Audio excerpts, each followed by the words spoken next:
This program features live coverage of an African safari and may include animal kills and carcasses. Viewer discretion is advised.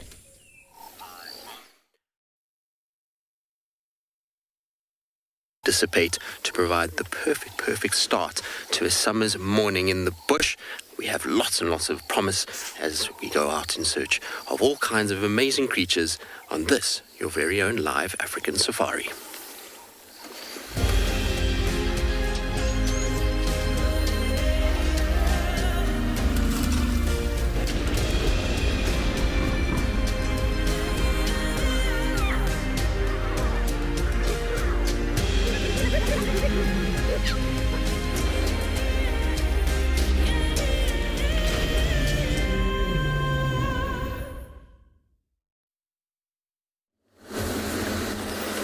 Good morning, everybody, and welcome to Juma.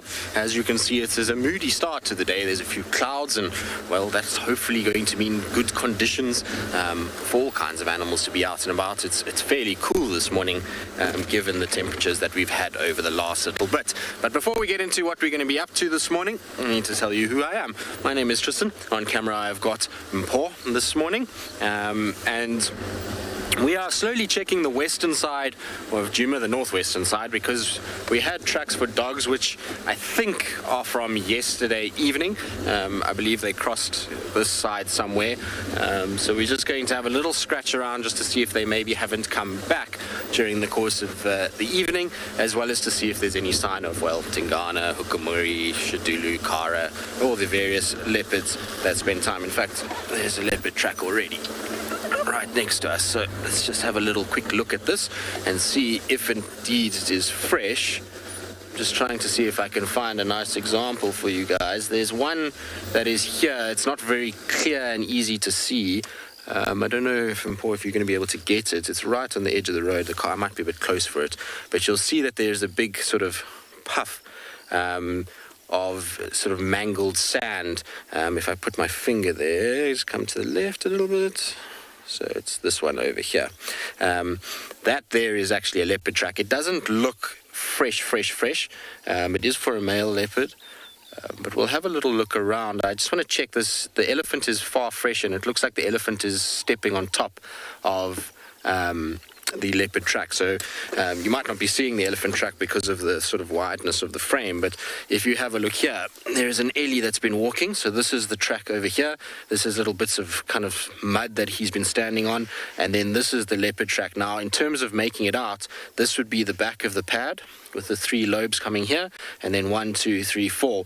But because this part of the road is so soft, when this leopard is standing, it's doing that, and so it's not really clear to see the toes as well as the back of the pad. But I think the leopard is on top, which is good news. The elephant track is quite fresh, so the leopard on top is good news for us. Hopefully we'll be able to find this male. We'll see out here. Could be a number of different leopards. It could be Tingana, it could be Hukumuri, Mulawati these days, roams around all over the place. Could be him as well. So we'll just have a quick check and see.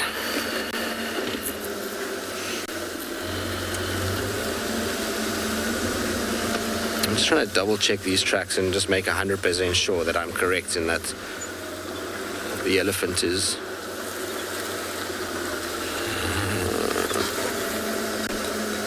It's quite interesting. There's a hyena following this leopard as well. You can see where the leopard's standing and the hyena's standing on top of its track. No, the elephant is on top. I thought there was one track there that looked like it was a bit fresher, but it's the elephant's definitely on top of the leopard, which means it could be from early yesterday afternoon.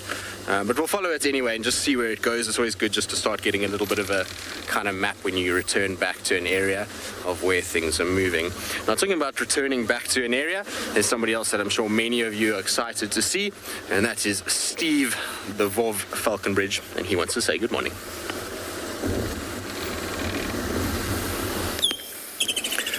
Good morning and welcome to the other vehicle out here live this morning, coming to you from Djuma Private Game Reserve in the Sabi Sands, where it is my first woodland kingfisher of the season. Hello everybody, my name is Steve Fogwich, joined by Theo Tamer on camera, and as always, very excited to have you with us on board. You can maybe just hear the bird calling over my shoulder. I know that before I went away, we had a running sort of competition with who was going... Oh, spoonbills are coming down to land, Theo. I'm sorry to interrupt you, but there's a spoonbill coming down on the left there. African spoonbills are very cool birds. There we go. One's landed in the tree, another one on its way down. We were having a competition about who would guess the right arrival time of the woodland kingfishers. I said the 18th of November. I have been away for about 2.5 months, so I'm not sure exactly... I hear him calling over my shoulder when they arrived. So maybe if someone in final control or one of the viewers can let me know, when did the woodland kingfishers officially return back to Juma? It's always a very noticeable thing because they arrive with a lot of noise. African spoonbills, on the other hand, do make some noises, but they're nowhere near as vociferous as the woodland kingfishers, who are here to breed. Just going to keep quiet for a moment and allow you to sort of soak up some of the sounds of the birds coming from around Vuyatela watering hole.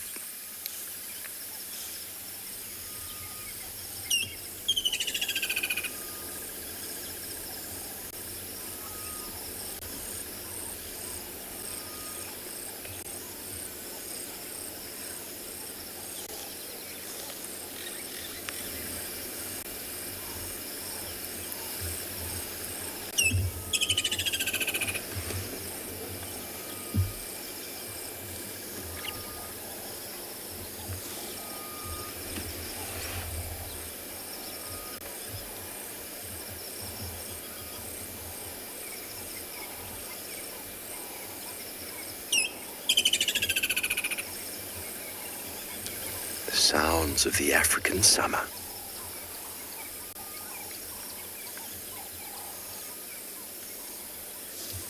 Off he goes.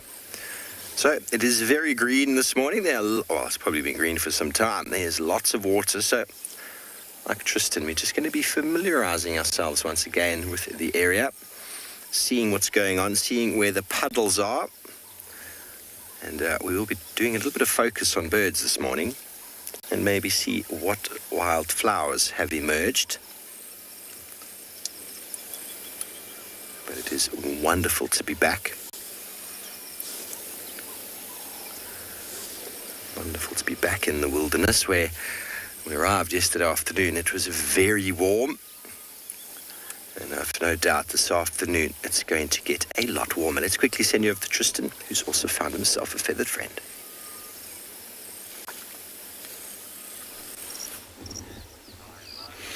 As you can see, we've got a bit of light that has come through, which is really, really nice, and it's highlighting a bird that generally appears very, very drab.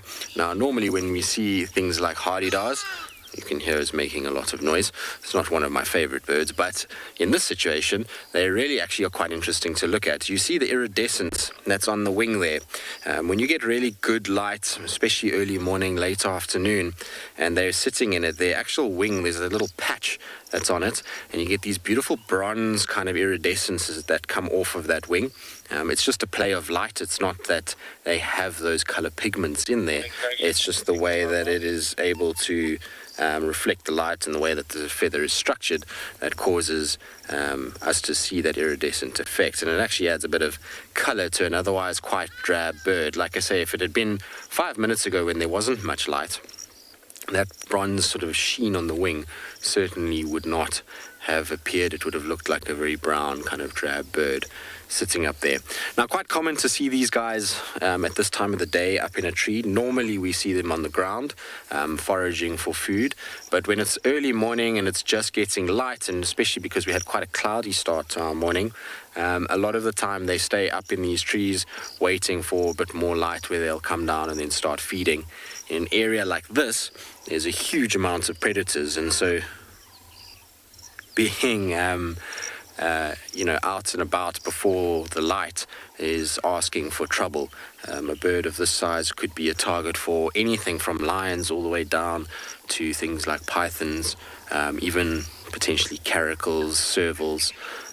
So they're quite aware of that, and they'll spend their time up in a tree like this at night.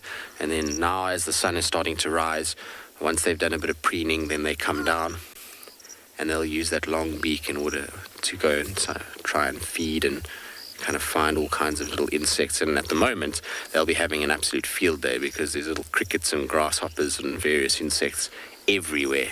And so it's a time of plenty for these guys. Now, I was saying it's not my favorite bird, and the reason why is you hear that noise that it's making every now and then.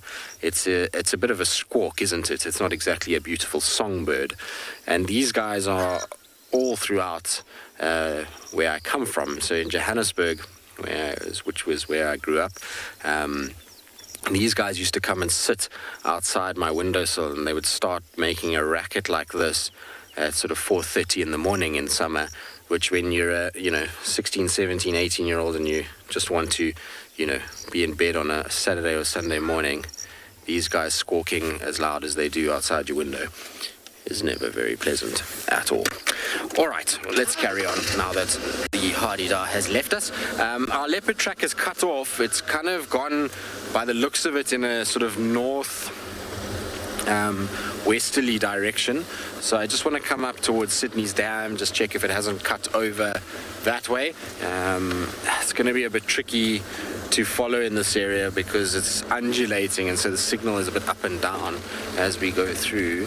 And then the Manuleti is also right here, so if it's gone north and into the Manuleti, obviously there's very, very little we can do about it. But I'm just double checking as we go, just in case maybe he went off and then has come back onto the road. But it seems like his last track went in to this block. So we'll just have a little look around and check that he hasn't popped out somewhere along here. I'm going to do a little wider loop though. Head a bit more east first and then come down the boundary. The boundary road is a much easier road to see tracks on than the little fire break that runs here. So if you head up like this and then come down, we're going to have a much better chance of seeing if he's crossed northwards into Buffelshoek and then on towards Manuleti side. Could also have come back and just gone straight over the road and into this block too. We'll just double check and see. Anyway, while we check and that's what's going on, let's send you all the way to the go with Moritz from Tswalu. Good morning, everyone. It is a stunning morning here at Tswalu Kalahari. The clouds have sort of disappeared, and it's just a beautiful day. The sunrise is amazing. Well, the sun is not out yet, but it is going to be an epic one. And we are actually heading towards the hyena den this morning, so we're going to have a look at that. By the way, guys, my name is Moritz. Behind the camera, we've got David. We've got, not David, sorry, Craig. I'm so used to saying David. We've got Craig behind the camera, and we're heading towards the hyena den. We've got a beautiful herd of oryx over here. Some calves as well. As you can see, they're paying close attention to us now that we've stopped. When we were moving, they weren't worrying about us too much, but now that we've stopped, they've noticed that we've seen them, and they are going to head away slowly. You know, with the herbivores, they quite often just need to be that little bit more wary of the vehicles. Out here, because it's so open and wide, they normally can see us coming from far. So the personal bubble is a little larger. It's not like in the Lowveld where it's a little thicker and you come around the corner and there they are. Then they get used to having the vehicle close to them. Over here, not so much. So things like Gemsbok and Eland and all of those things, they typically do have a bit more of a larger personal bubble, which they won't allow us in. Predators, they seem to, become relaxed a lot sooner than the herbivores. But that's also just because, whenever we go out on a drive, you typically do look for the larger predators, lions and cheetahs and those types of things, so they do get a little bit more attention. Oryx you always see, it doesn't matter which direction you're going, so with that being the case, you don't necessarily see the same individual herd or the same individual male every time. So they might go sometimes weeks without having a vehicle close to them, and then it's just a matter of having to get used to the fact that there's a vehicle around them again. But yeah, our plan for this morning is to go and check up on those hyena cubs. We're going to see if they're around. I'm very hopeful that the mom is going to be there, because then they might be, or at least one of the other individuals, then they're going to be a bit more relaxed and give us some good views. So hopefully we'll get some nice shots of those little ones, being a little bit more out and about than the previous time. And then after that, we'll see what the morning has to offer. But yeah, just a stunning morning, guys. I mean, the sun has not come out yet, as I've mentioned, but look at how the little clouds that there are is just making everything beautiful. And also those mountains in the back is always just a epic one. Safari Kitty, you're absolutely right. It is a stunning scene. It's always wonderful to wake up and have this as your view in the bush. It's truly special.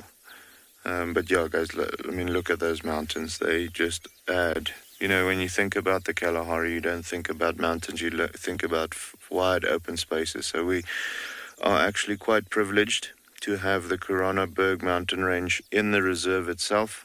Apart from those mountains, there is not any mountains for kilometers. Doesn't matter which direction you go in. I want to say hundreds of kilometers.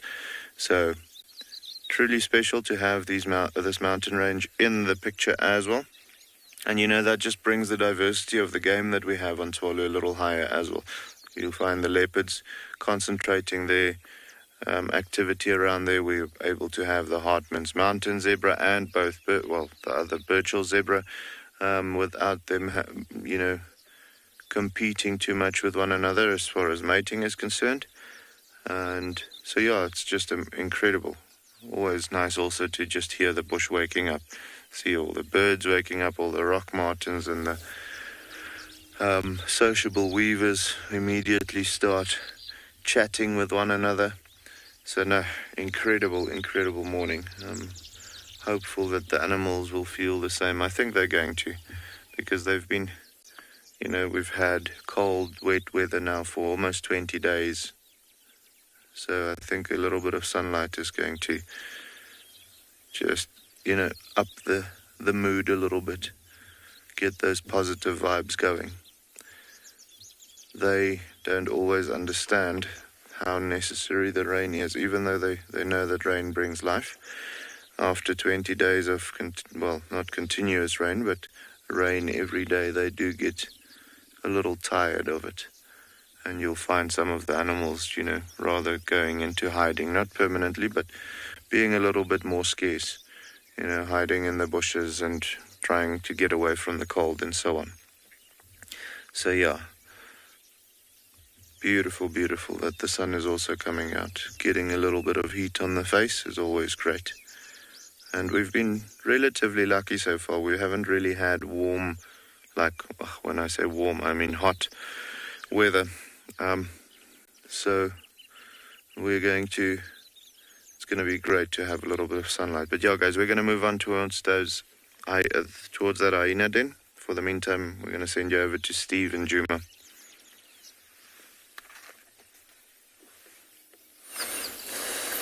Well, welcome back to Juma, everybody. Well, we moved on from the watering hole and found some tracks of a male leopard. I do believe they do belong to Tingana, heading heading sort of east. And then it seems like they're cutting onto this road over here. The grass is very long. Can you see how long it is? To follow tracks now is going to be very tricky if they go off-road. So you have to get off the vehicle to see where they go to. And if he just turns off road quickly, gone. So the last tracks I had were just there by the car. Always at these junctions, it's nice to stop and just have a little look, see what's going on.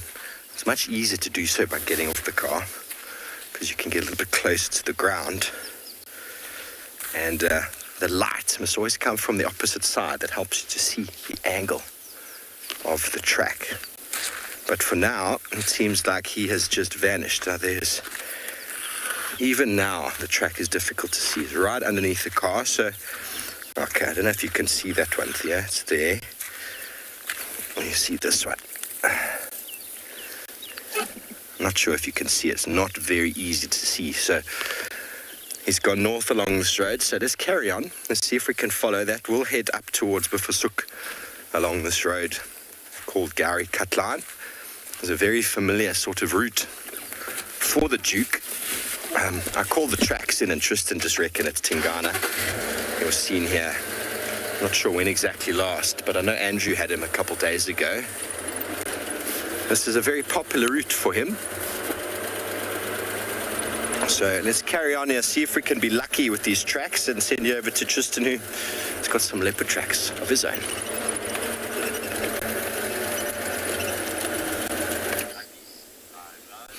Well, I hope so, Steve. I hope that the tracks lead you to wherever he may be, that you find him. As you can see, we've got tracks as well, but I'm starting to think that the tracks that we are following are for the same leopard that Steve is following, because these tracks have come all the way and they've turned, and then they've come along the boundary, and then they're now turning south towards Gallagher and the lodges, and I think where Steve found the tracks initially is near the dam. I know Tingana has been hanging around that area, but these tracks are from last night, 100%. You can see how they're over the top of the vehicle tracks. They're kind of big sort of blobs that are breaking the pattern of the tires. So that is from last night, and so I mean, maybe it's a different male. It's possible that it's a different male, but this is a way that Tingana has walked many, many times. So, you know, could be him, could be Mulawati, I suppose. We'll follow these ones and see if we get to the point where Steve is, then obviously we know it's the same tracks, but always worthwhile just to keep following the tracks until such time as you can 100% kind of confirm that those are the right ones. So we'll just go down Gallagher shortcut. We're still quite far north compared to where Steve is. In terms of our traveling time, it's, you know, fairly kind of far, you would think, but in terms of a leopard walking at night, it's really not as far as one would imagine. The distance that I am from where Steve is easily walkable for any leopard at any point during the night. So we'll just follow it for as far as we can, and let's see, maybe, just maybe it's two different males. It's possible. That's for sure. Jerome, I think for me the favorite thing about tracking is probably the sort of thrill of testing your skill against, you know, well, not against something, but it's just that that there's an element of skill that takes place, and that it's a constant learning process. And along the way, so when you're tracking, you're learning about all kinds of other things as you go. So it's not just about the footprint that you're following. I mean, obviously that tells a whole story in its own right, but as you're following these tracks, you might notice a little insect, you might see a tree that you've never seen before, or you might see that there's something in the tracks that indicates a behavior that you might not know that that particular animal does. So I think it's the learning process, as well as the fact that you know that you're trying to use a very, very kind of old school technique to find an animal that doesn't really want to be found in many respects. When we talk about something like a leopard, you know, leopards, while they obviously have to walk, they don't really want to be tracked down by things. They sometimes will kind of avoid that if they can, in terms of by going through thickets and all kinds of other stuff. So I think it's that kind of almost primal instinct, and to know where you're going and how you're doing it, and you know, following a really good tracker, so somebody that really knows what they're doing, is a seriously amazing thing to do. It's an incredible experience to have. Watching people being able to see slight little changes and subtle differences in not only the kind of substrate where they can see a track that's maybe obscured, but also in terms of maybe a blade of grass that is bending at a certain angle, or a bird that is calling in a slightly different way to its normal call that indicates that there's a predator there. I think all of those things are part of what makes tracking so great. And also there's a mystery to it, you never know if you're going to find it at the end. That is the reward, but the actual kind of journey is probably more rewarding than the actual finding of the animal in many ways. For me anyway. Maybe others feel differently, but I would imagine Steve would be in a very similar boat to what I am. Just trying to see if I can see the tracks. Gets in places can get a little bit tricky to see them. When the road is nice and kind of fluffy and soft, the tracks stand out, but when you start to get to this stuff where it gets a little bit harder after the rain, a little bit more tricky to pick up if he's still there, but they look like they've maybe cut off. I wonder if he didn't go into this block here. This, on my left-hand side, there's a few pathways, or a drainage line, in fact, that just runs straight towards Galago Pan. So maybe this leopard has popped its way in there and just gone. And if that is the case, then I'm almost certain that these tracks are the same ones that Steve has picked up, because it would be in very similar kind of place if they popped out to where Steve is. Definitely not on the road still, that's for sure. It's complicated by the fact that elephants have walked here too, and those big round disc-like feet squash everything in their path, so it can be a bit tricky when they walk down the road, but he looks like he's cut off. I'm pretty sure that if we go back, we'll find that the track goes into this block on the left-hand side here. Now, in terms of kind of finding a leopard in here, this is a very tricky block. It's dense, it's thick, the grass is very long in here, so you'd have to be super lucky. Either you'd kind of pick up an alarm call or see some sign of the cat on a termite mound or something like that, but I think I just saw the tracks again now. Yeah, there they are. They're still going down the road, which is a good thing. All right, we're going to keep following it and see where it goes. I'm pretty sure we're going to end up going towards where Steve is. Hopefully, kind of one of us will be able to find this cat.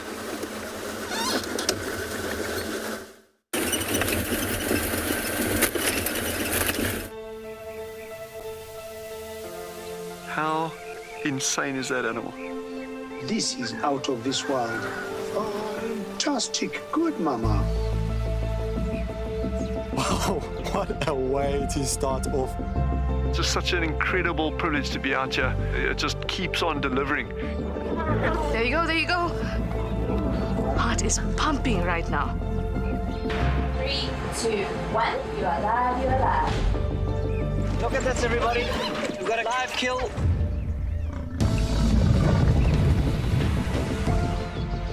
The croc's holding the tail. It's holding tight. Lucky wildebeest. There's nowhere to go. This is a disaster in the making. Something that I have never seen before in my entire life that you are now watching live. My heart is in my mouth, everybody. Look at this. It's gonna make it. It's going, it's going.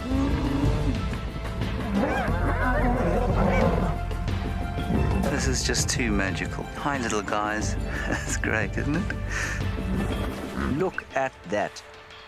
Scuba Steve has got a friend. You've got a friend in me.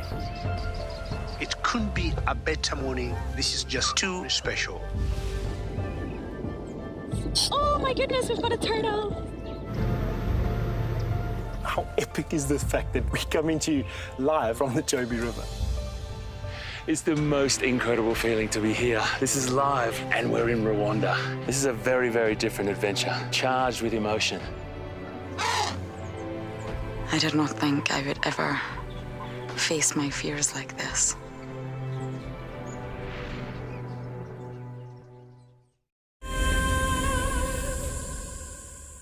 We can talk about the den and further sun. Alrighty, guys, so we are back. Well, not back. We are at the hyena den site. We're going to have a look. I'm not seeing any individuals yet. but we'll just sit a little bit because we did see a troop of baboons running from this direction just now as we came in. So there's a very good possibility that they might have just ducked, and then with the baboons moving away, they'll come back out again and become a little bit more social. For those of you who haven't been here before at this particular spot, it's a spotted hyena den site. So we're quite excited to see the little cubs. Hopefully they'll show themselves to us this morning, because this would be only the second set of cubs that we have on Tswalu. The spotties are relatively new to the reserve, so always exciting when that is the case, when you see they're doing well and they're repopulating and so on, but I'm hoping to get them on camera this morning. So yeah, the den site, just as you can, in the middle of your screen there, you can see there is a little bit of a bulge in the shrubs, and that's where the den site is. I think it's an old porcupine burrow though, that the female hyena then cleaned out and is utilizing or using as her den site at the moment. We know of about 3 cubs that we think are around. I haven't seen the cubs myself, but some of the other guides have. So there's reports of 3. It might be a little bit more. But 3 is a typical size for a litter of cubs for the hyenas. They can be more. So yeah, guys, we're going to sit here for a little bit, see if they come out, see if they are more.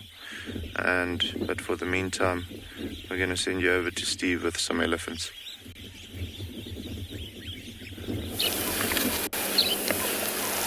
Welcome back to Juma, everybody, where our elephants are busy smelling. You see how they're smelling the ground there? The leopard has walked directly on this track. Elephants have got an amazing ability to pick up residual smell of animals on the ground,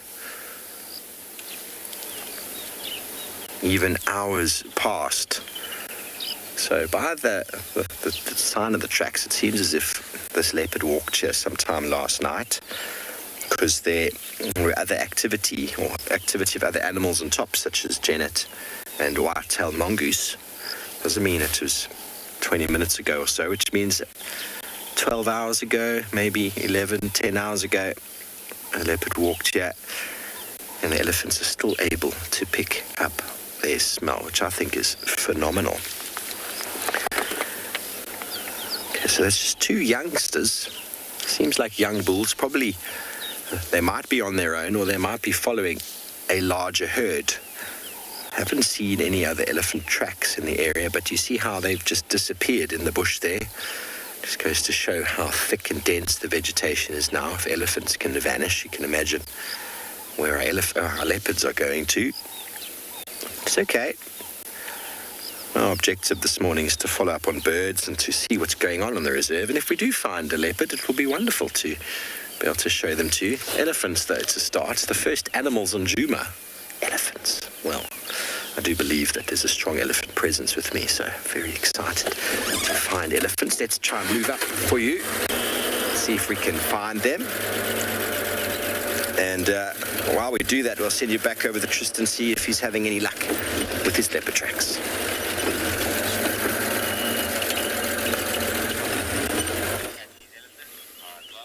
Good luck, Steve. Hopefully your elephants will come back, or at least give you another chance to see them. We are sitting with animals that you can see are also disappearing in some respect. It just shows you how long the grass is at the moment, is that these Nyalas, the young ones particularly, are almost kind of up to their eyeballs in grass. And as Steve was alluding to, when you get smaller animals and more kind of stealthy creatures like a leopard, they can get in this grass and you'll have zero idea that they're there. If they are down, if they're walking, maybe you'll get them, particularly if their tail's up. But otherwise, if they're sleeping and they're flat in grass like this, you're going to have a real struggle on our hands in order to be able to spot them easily. It's not to say that we won't find them, but it's just that it's going to be a lot harder compared to the sort of winter months where life is easy. But you can see a little one is nursing from mom. So you'll find that they stimulate the flow of milk by kind of hitting their mother's teats, and then they start to drink from there. Now this little one is still drinking quite late. It's already quite a large baby. You see how alert they are though. I was just watching the mom now. You see how her ears are pointing, and she's really kind of watching, making sure that there isn't something around. When the little one is feeding like this, it's obviously at a time where they can be quite compromised, because the baby's not really paying attention. Mom is sort of being nudged. There's a bit of noise. There's sort of movement. So she has to be very, very, very careful when she's feeding the little one to make sure that there isn't some sort of predator sneaking up on them, particularly at this time of the year. So you're going to find those ears are going to move a lot, and if she hears anything, they're going to just basically sort of zone in on exactly where that noise has come from, and they'll just lock there for a little bit, and they'll listen and wait. And the reason why her head was turned just now is there's just up the road is there's a few impala males that are up on kind of milling about, and I wonder if one of them wasn't moving, and that's why she sort of was so focused kind of to the western side up to where they are. But you wouldn't believe me, there's a third Nyala here as well that you cannot see at all. It's to the left of these guys, behind a little thicket there.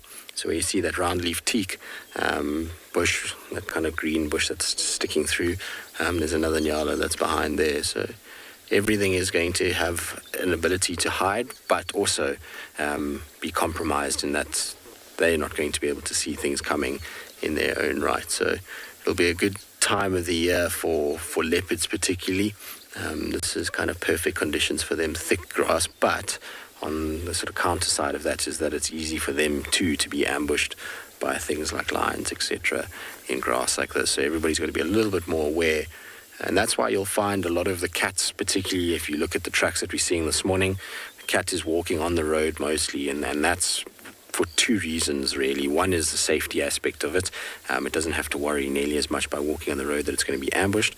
But the second thing is that the grass at this length is a hive for insect activity. You're going to have all kinds of ticks and things spread through this. And so a cat walking through the grass is going to be quite uncomfortable for them. They're going to pick up a lot of parasites. There's grass seeds that are going to go in the eyes. So you'll find that most animals are going to be utilizing the roads a lot more to navigate. And then they kind of only go off the roads when they're either hunting, feeding, or potentially stalking. Or if there's maybe another predator that's around that will cause them to move. But for the most part, they'll try and stick around. And you can see just like that, they're gone. But I'm 900% sure now that the tracks that we were following are the same ones that Steve has got. They've come to Gallego Pan, and then from where that Steve found them is maybe 200 meters, 300 meters. So we're not going to follow those any further. We'll leave Steve to it. Otherwise, we're going to just end up kind of cutting each other off in places. So I'll kind of move on and see what else I can go and find. It was worth just following because you never know. We've got such a high density of leopards at the moment in this area that you can't always be sure that you're on the same tracks. So it's worth just following them. Also, what could have happened is Steve might have had the older tracks and he looped, and I had the fresher ones. But it looks far more likely that the tracks that I've got are the ones that Steve is now on at the moment. So yeah, like I say, we'll just turn off and go back to our sort of western side, see if there's any sign of maybe Shidulu that side or various others that mill about in that area. Failing all of that, I don't know, we'll just bumble about and see. It's so pretty at the moment, and obviously being away for a little bit, it's always nice just to go scout around and see how everything's changed and how everything has developed over the course of the month. So there's just a francolin that's making a bit of noise on my right here.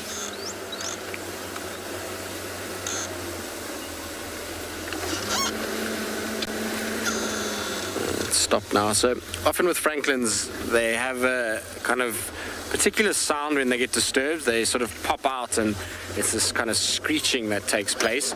And then if it's a predator like something like a leopard, you'll find they'll sit on a branch and then they'll just keep making a noise at the leopard for a while they still can see it. So when you hear the initial kind of explosion out of the bush, it could be from us as a vehicle, but also could be something else. And so it's always good just to stop, double check and listen a little bit. If you start to hear them carrying on, then you know that there's some sort of predator there. And it's not always a leopard. I mean, it can be something like a genet, a civet, could even be a snake that causes it, but there's definitely that kind of constant sort of calling to indicate that there's something there, and they're just obviously warning everybody that they found something. But this one has gone quiet, so it's most certainly not anything to worry about, that's for sure. This leopard walked through here, you can see it went straight towards where Steve is, or was, I say.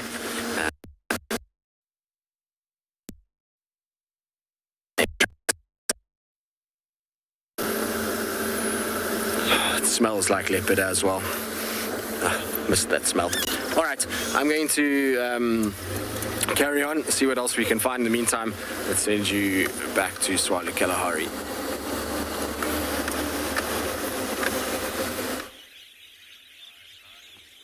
Alrighty guys, so yeah, we've moved around to just a little bit further away, and on the other side of the den site, you can see the mouth of one of the burrows now quite easily. Still no activity. However, I do think the baboons moving by could have pushed them back into the burrow, and they're just going to take some time to warm up to us. So we're going to remain here. It's just like waiting for the meerkats sometimes. And then have a look. You can actually see there in the middle of your screen, but on the right hand side, just above the burrow, you can see an old carcass that was dragged back this way. I doubt that the cubs will already be feeding steadily on meat, but they might be nibbling here and there, just, get a taste for it. That might have been more for the mom to have like a stash, just for if she's not in the mood to go out every evening to look for food or so. So yeah, looks like from what I've heard, Craig says he heard they said it was a kudu carcass, so very possible, maybe a female, not a very big chest cavity and so on. But it's common for the hyenas to bring back food back to the den site, whether it be for the cubs when they're a little older, or for the other individuals. The rest of the clan of these, or the previous cubs of this female or so, will always remember that she has a big job to do at the moment. So when they've got leftovers, they'll just bring it back for her. So at a very well-established den site, you'll quite often find quite a bit of bones lying around. And typically those bones that's lying around is not going to be the ones that they break open or crack open to get to the bone marrow. It's going to be more the thicker stuff, like, let's say, a giraffe's leg, or so. More just a chew toy by that point. But yeah, patience is key at the moment. So hopefully we'll get a visual of either the cubs or the female or so, not too long from now. It is a cold-ish breeze that's blowing, so it could also be that it's just keeping them inside the burrow for a bit longer. And now with the sun coming out, it might heat up a little bit. Well, not might, it's definitely going to heat up a little bit. So we're going to go for now, guys. We're going to wait here and see what happens. If there's something that pops out, we're definitely going to show you, but for the meantime, we're going to go back to Steve, okay?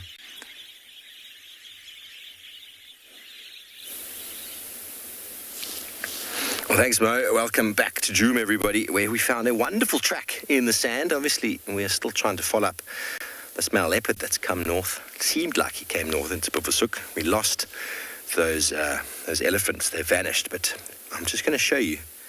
There's a couple of toes here. You can see this toe here, this toe over here, this toe over here. There's another toe there, and there's another one over there. Many people will confuse this and just look at those two over there and think a warthog or maybe a kudu.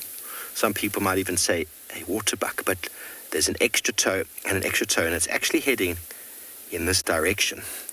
Not sure if you can see it very clearly, but I've got a picture in my book to show you over here what I'm showing you on the floor. And here is the track on the ground. Can you see it there? Here's the one toe that I showed on the side. There's the two together that many people confuse and think warthog or kudu sometimes. And then that other telltale little toe there and over there. And if we go just over to the right-hand side, you'll see the bottom of the foot. These are all the toes of the aardvark. It's aardvark, by the way. And so what you're seeing is the three toes are always very easily seen. They lay those down on the ground. But then what you don't always see is these two on the right and the left. You don't actually see the toe, but you'll just see the nails in the ground, which is what we're seeing over here. And that's very easy to see in the drawing that we have just over here on the right. 9 to 11 centimeters. You see those two little toes that are on the side, and then always the front foot at the front there, which is always in front. And if I go back to the track on the ground, you'll be able to see that here is the front foot over there. It's not very easy to see the front foot, but the back one is very, very good. And what's always very important to do is to do a little bit of a measurement. This knife of mine is 10 centimeters, and the track is just a little bit bigger. So that is a big 10 and a half odd centimeter track of an aardvark, and they ran across the road here. Very exciting. I've never seen an aardvark in Juma. I've seen a few in the Kruger Park, but not like the guys over in Tswalu who get to see them very regularly. I was talking to David last night, Davy, the cameraman, and he said that he was really disappointed because since he's Mr. Tswalu, if he was there 5 years ago, he would have seen more aardvark, like 9 a day. He was only seeing 4 a day. I was like, oh, only 4 a day. Blessings, eh? Blessings indeed. So tracks are a very, very cool and passive way to know what's going on in the world, because they show you who's been moving around. Animals aren't sneaky like that. They're not going to hide their track on the ground. They leave tracks. And so tracks are a very passive way of identifying animals that might be occurring in an area. So I hope that was very clear and easy to see. Aardvark.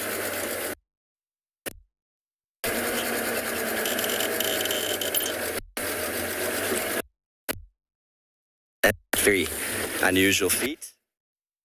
Strange toes, but then those nails are obviously designed for digging. Very, very good at digging. They break open the concrete like termite mounds looking for their favorite food. We'd try digging into a termite mound with a shovel, we would struggle. In a matter of moments. Okay, so we're going to check along this road and see if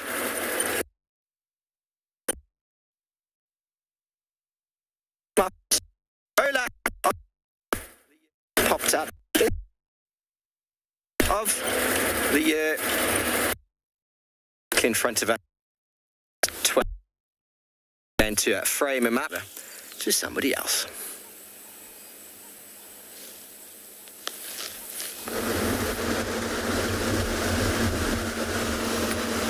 Well, we are still bumbling about, just heading back to kind of where we started, really, in the hope that we can go and find something else. Like I say, I've left Steve with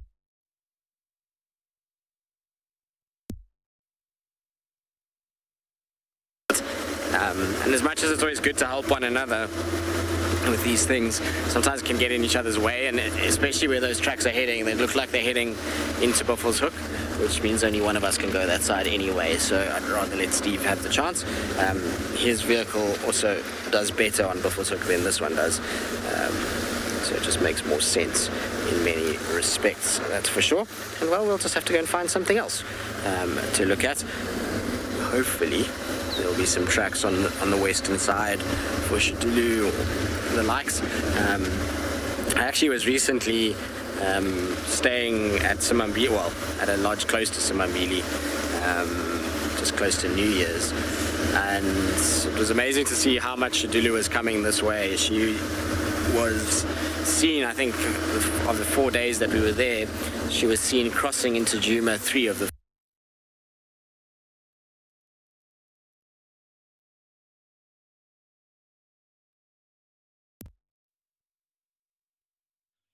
I'm not good with waiting.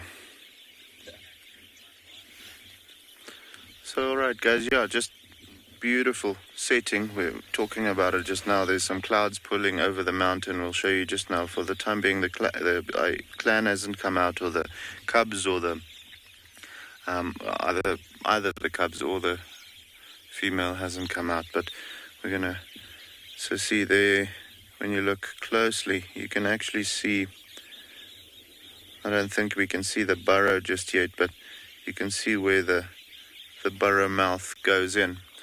It does seem like it's an old porcupine burrow, and it must have collapsed at some point. You can see that steep bank on the one side, on the left-hand side, and they must have then cleared it out and made a home for themselves.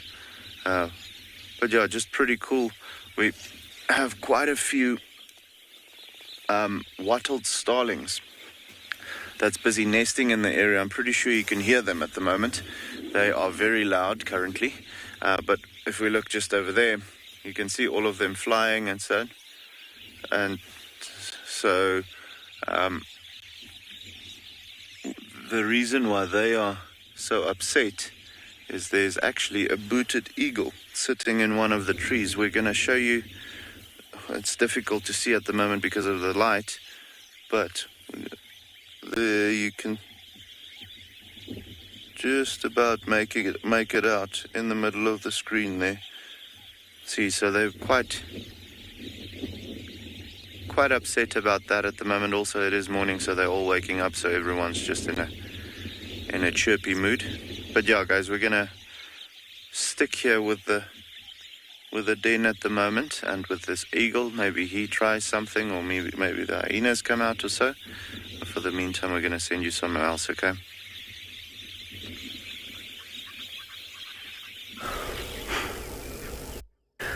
Good morning, everyone. I'm not going to bother with introducing myself just yet, because we have got a pack of wild dogs that we've been trying to show you since yesterday morning. Now, you are here at Pridelands, but we'll get to that in just a minute in case we lose visual of these two wild dogs. Now, you can see the behavior is very, very interesting at the moment, because they've got their ears flat and they have dropped their heads and their shoulders. And this is wild dogs in hunting mode. They are trying to creep up onto some unsuspecting prey, which I haven't got a clue what it is. But because we're here at zebra clearings, I'm going to imagine that it's probably something like a herd of impala, although there's always zebra and wildebeest that move around in this area. Now, there's a total of 7 dogs in this pack. These 2 are the adults, and then the 5 that we saw yesterday looked like youngsters. So they're not coming with them, as they're not really successful hunters just yet. How cool is this, though? It's always really awesome to see wild dogs using a technique like almost stalking to try and creep closer to their prey, which is epic, because you normally just see flashes of the brown, white and black as they're sprinting along trying to chase down their prey. How cool is that? While they move around, I thought they were going to disappear quite quickly. My name is Taylor McCurdy, and on camera with me today is Gert. And like I said, we are sitting here at Pridelands Conservancy, which is part of Tswalu Game Reserve and the Greater Kruger National Park. Now, one of the dogs you would have noticed has a collar around it. And I'm just going to move out of your way quickly. Now, he's a big male. He's actually beautiful. I'm not sure which dog it is. I'm not familiar with the dogs of sort of Tswalu Game Reserve, and I have not seen wild dogs for months, in fact, so it is really, really nice to have them back on the property, and not just for one day, but like I said, they arrived sort of not yesterday afternoon, but the afternoon before that. They picked up speed, and then they were here this morning. We had a great sighting of them being chased around by elephants. And now again this morning. They even crossed out of our traverse. I wonder if they're trying to flush out something like a scrub hare, maybe, that could be seeking refuge under a bush or all these fallen trees. Remember, scrub hares are predominantly nocturnal, or they come out just as the sun has set and typically just go to bed just as at first light. And they haven't been successful with chasing get something small to start our morning with. They're just creeping around quite carefully. I thought that there might have been a herd of impala just on the edge of the plains out of our sight. But that is such an epic sight to see. Okay, we're going to have to do some repositioning. So we're just going to drive forward towards all those logs. Although I see one dog coming out now. I don't know where the puppies are. They must just be over here. Although when you see them at first, when you first see them, they don't really look like puppies because they grow so quickly. But they must be about 6 or 7 months old now, maybe even a little bit older than that. But we're going to keep trying to keep up with these dogs, and hopefully they'll chase something and catch it.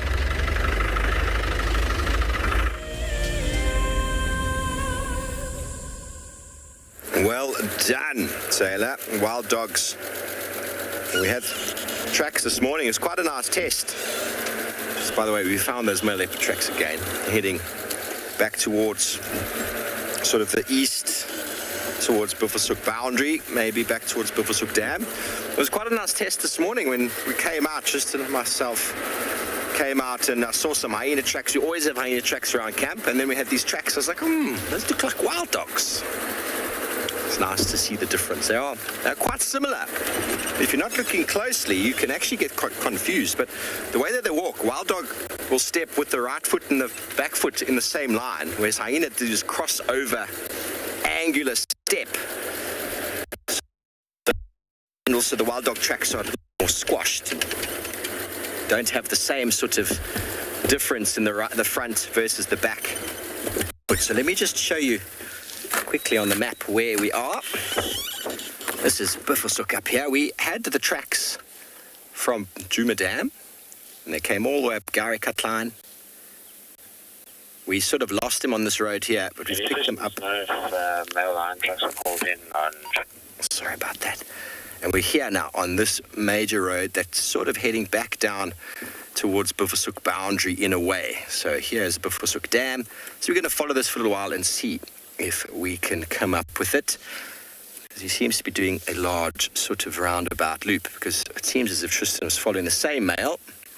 And this time of year, these animals will move lots and lots for their territories. It's always nice to be able to see this map and the extent of the traverse that we're able to move. But let's carry on, see if we can pick up on any more activity of this male.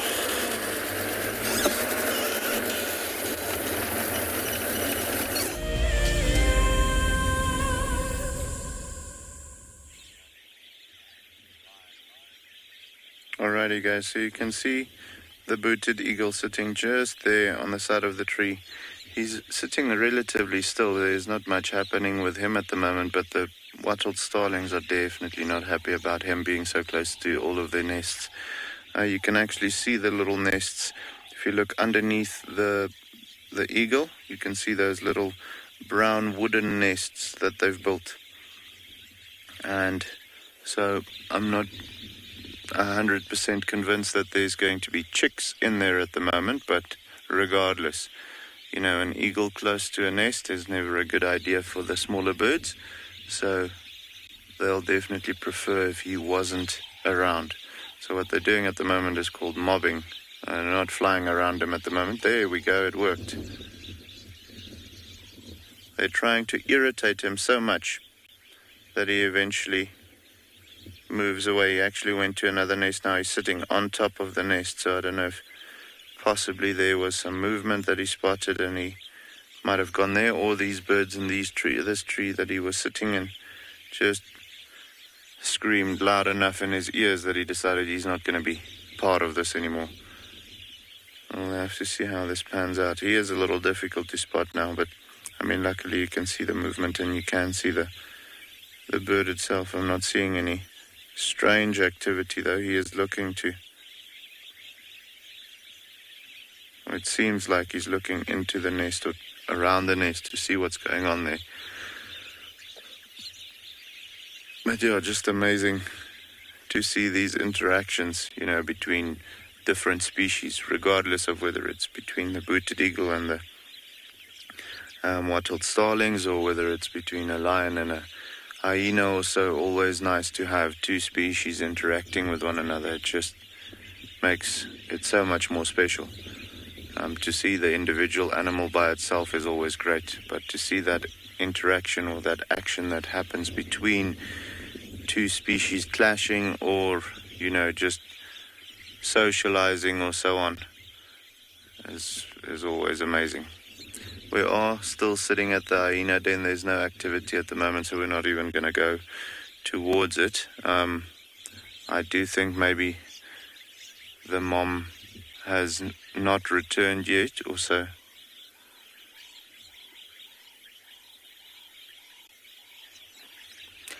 Cenax to that's going to be it's not going to be much. It's going to have to be, if there is something that predates on a booted eagle, it's going to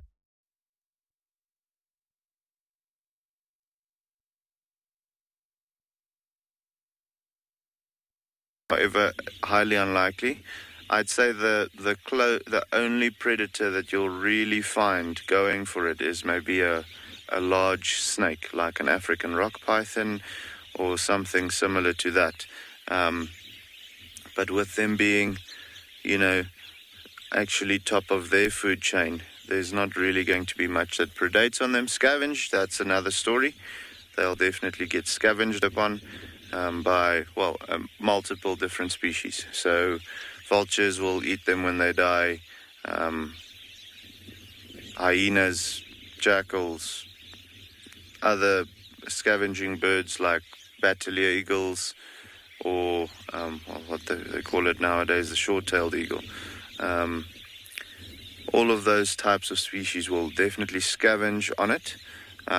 Predating on it, it has to be something larger than it. If it is a raptor, like I said, like a martial eagle or so, but more likely to be an African rock python, if there is anything predating on it.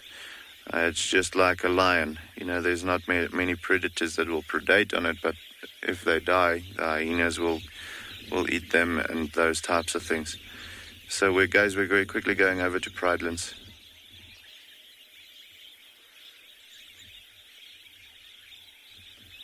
We are on a main road with lots of power lines. We always try and avoid them for you, but it seems as though we're not going to be able to this morning. So we've got quite a funny scene that's playing out. This is my favourite wildebeest on Pridelands. He lives on zebra clearing. He's quite comical now. He's charged out and he actually chased the wild dogs. That's one of the puppies. But I am a bit concerned because I've only counted 6 dogs this morning. So it looks like one of the puppies have gone missing in the night, but let's drive up and keep up with them.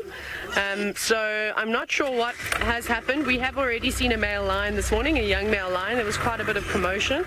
There are plenty of hyena around here, and then of course lots of leopards we don't necessarily always see. So who knows what could have happened to one of the little puppies. Shoo! That impala lamb. Oh, goodness, okay, I'm sitting still, dogs. They're chasing all the impala left, right, and centre. They've made a hard turn from all the way up there. They've gone right around us.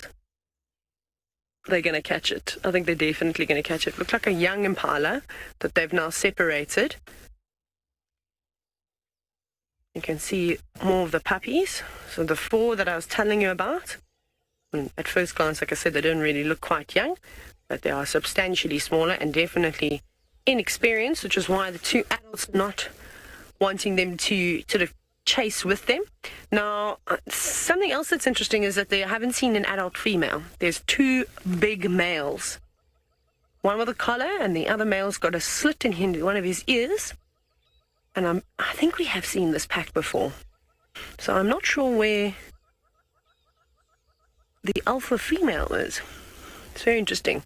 But even those 2 individuals that we saw sort of stalking, trying to flush out some smaller prey, that was definitely the 2 boys. Unfortunately, wild dogs do take a beating, especially with other predators around.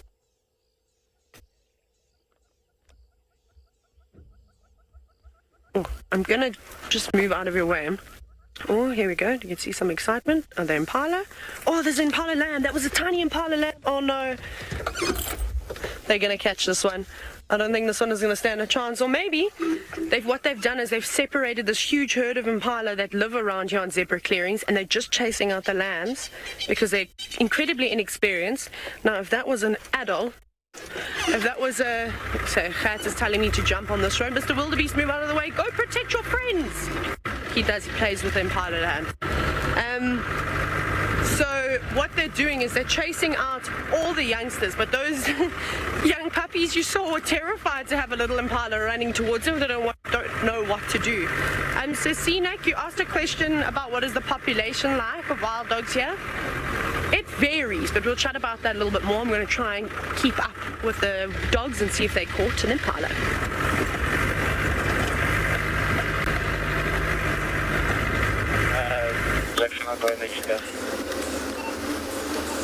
Right, well, Taylor sounds like she's having a wonderful morning. Unfortunately, our morning not quite as productive. We keep tracking things into places we can't go, which is not ideal. So we had tracks for, I think it's an Avoca, it must be, it's a male lion walking north into the Manyaleti, which is not great. And then I had tracks for a male leopard, but they look like they've turned into Arathusa off of Triple M, which is also not ideal. So it's not quite going our way as yet, but that's okay. It's always on the first morning. I find it's a good thing just to kind of figure out what's been going on, where things have been moving, and sort of make a little picture of what's happening. And good to have a little bit of kind of difficulty to start with, and then makes you appreciate things when it happens. But I'm sure we'll find something along the way. It's starting to get warm now, so I would imagine animals will slowly start to settle down.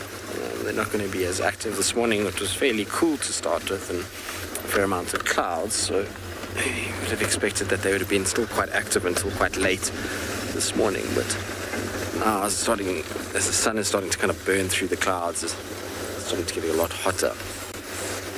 Yes, rattling testiculars, I hear you. I'm sorry if we are disturbing you. It makes so much noise, these rattling testiculars, when you come anywhere near them.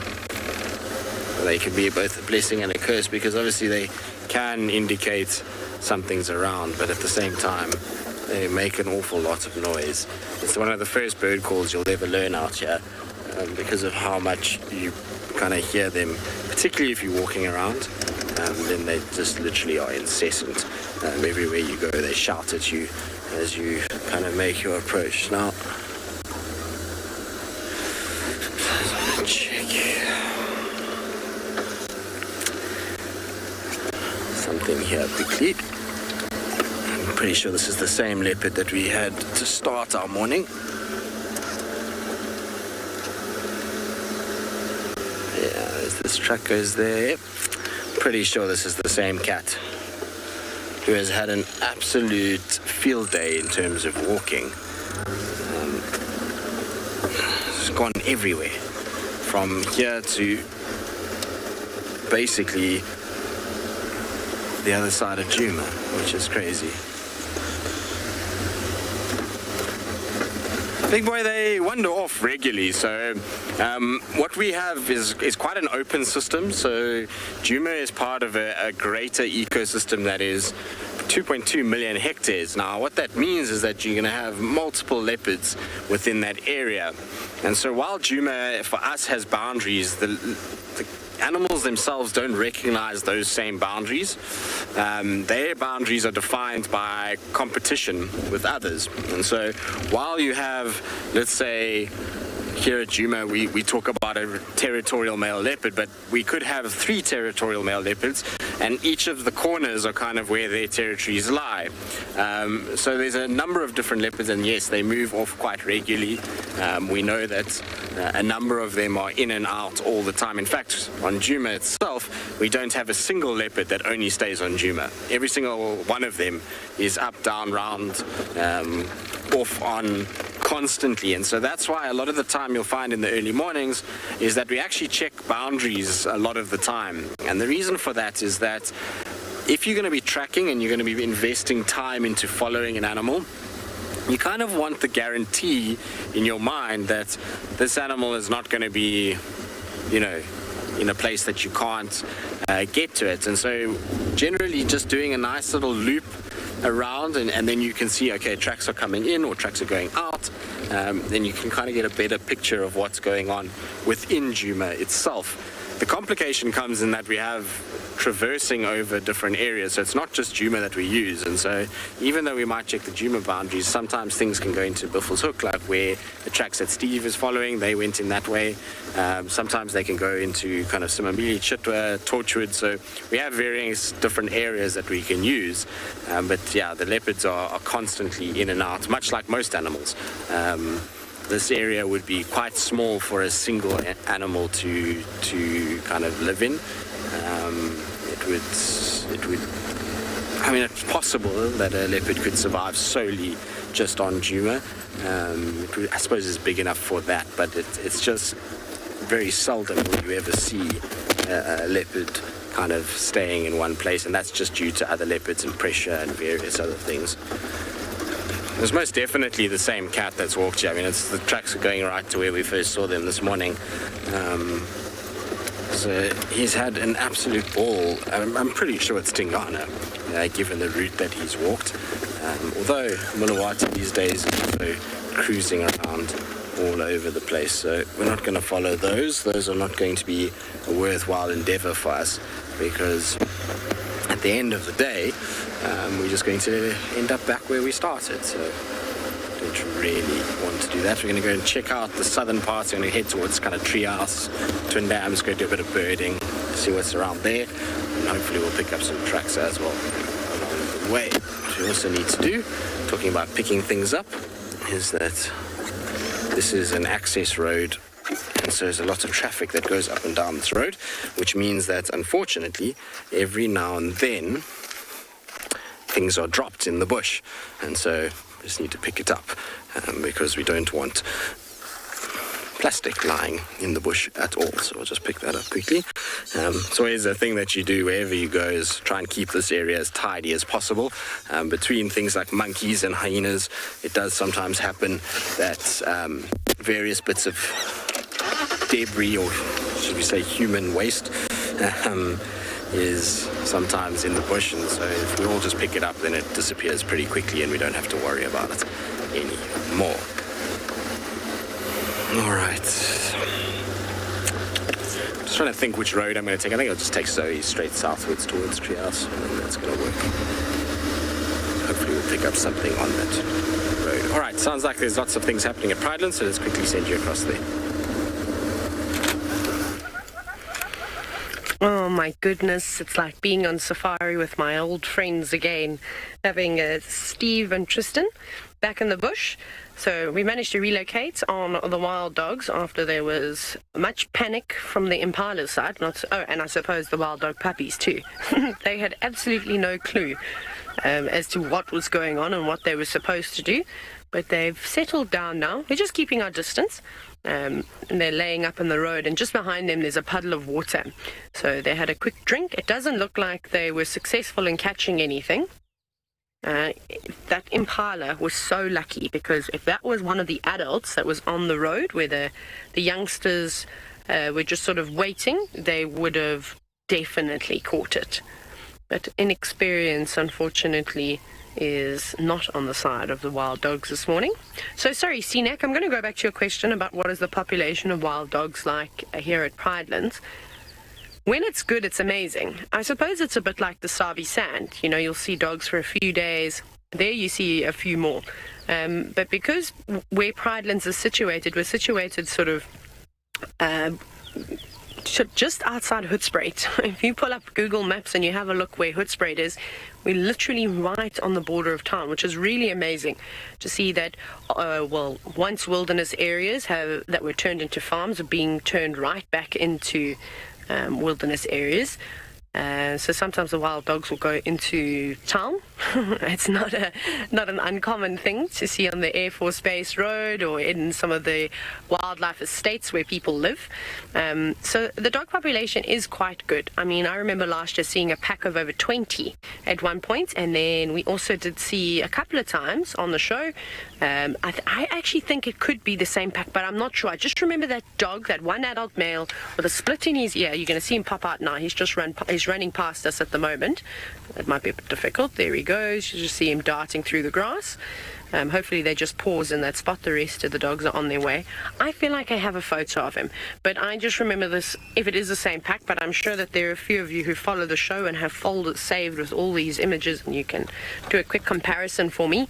I don't even think we got an ID on the specific pack, but there's all the wild dogs in Paluli, then the dogs from Kalahari could be coming in. So they're here. It's just that we maybe don't see them all the time. And remember, wild dogs move such huge distances that it's impossible to have a resident pack of dogs. Unless they're denning, unless it's, of course, breeding season, and then they will have a much smaller sort of home range. But right now, they're just going wherever they can. And it's very exciting to see them. So that's why we left our young male lion that we had a quick visual of, so that we could go and find and show you wild dogs, because who doesn't love wild dogs? I do hope they catch something, even if it is something small like an impala lamb. It's not much, those mouths, but it's something, and it might keep them here a little bit longer. But we're going to play catch up again. Maybe they go down to Ndlovu Dam and have a drink, but we need to just do a big loop around to see if we can catch up with the dogs.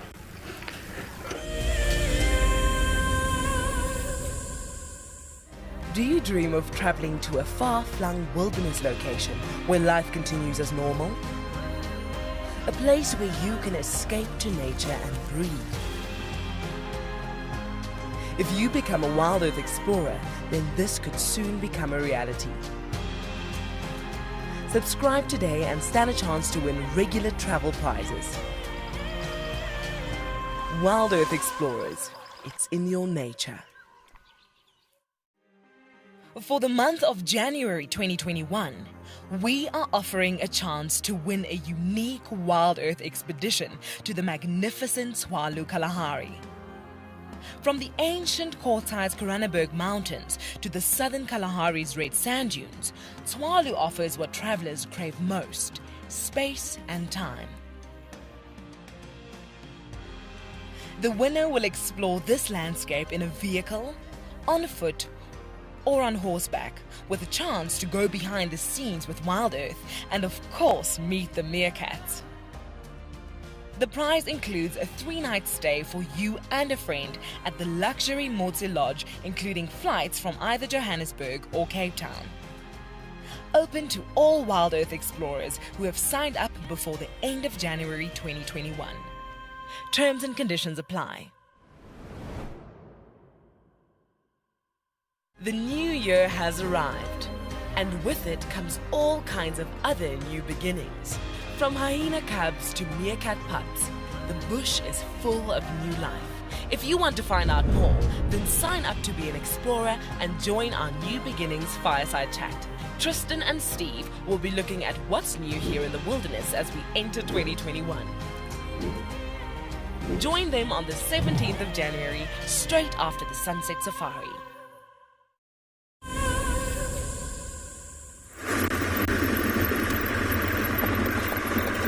Alrighty guys, so we've made the call that we don't think there's any adult hyenas at the den site, so we think that possibly after around late evening when they were left last night by someone else, they might have gone out to look for food and they just haven't returned yet.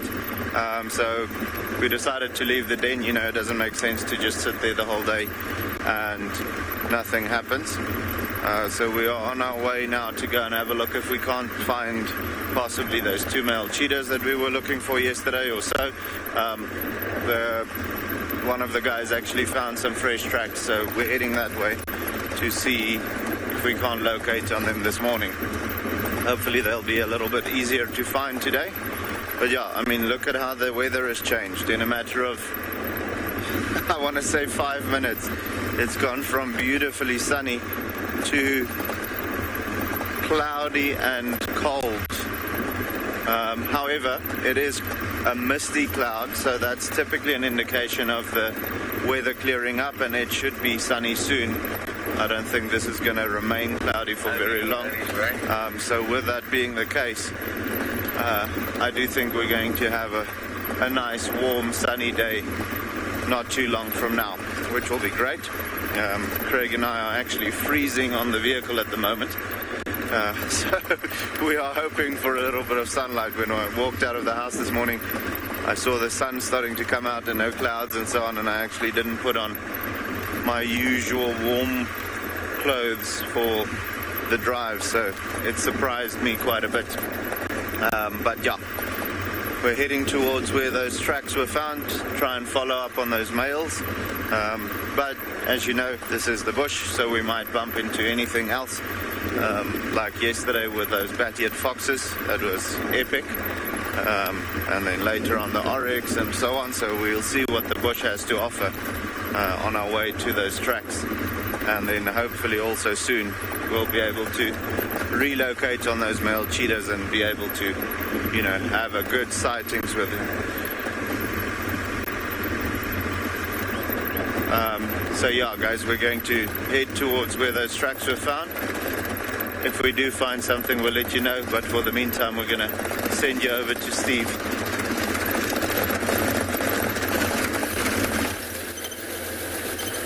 Well, you don't know what to find. I found the male leopard tracks, went forward, went back, and have gone into the vegetation. And we spoke earlier about how wet it is. Now, that is my shoe from walking 100 meters into the vegetation. Is wet, completely saturated. So our cats are definitely trying to avoid going off-road, but it looks like he's gone into the block heading south over there. So we're just going to come around onto another road and see if we can see where he's possibly come out. But walking along and then turning back, there was a smell, there was a sound. It's obviously something of interest. I saw a point there where he was crouched down and it looked like he jumped, but I wasn't able to find anything.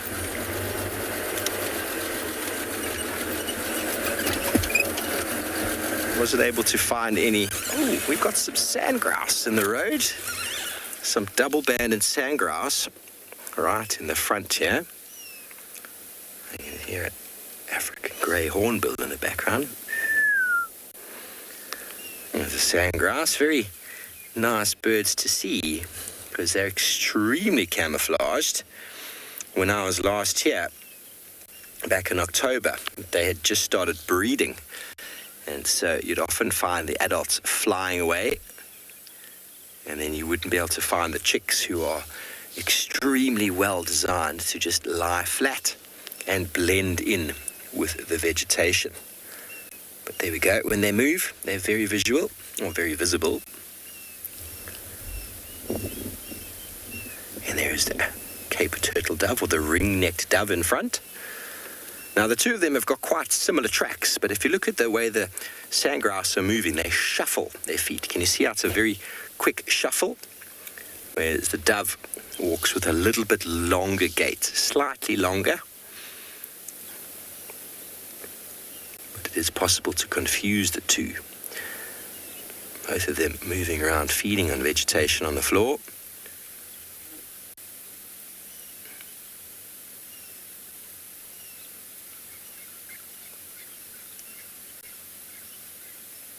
Nice to see the size comparison, isn't it?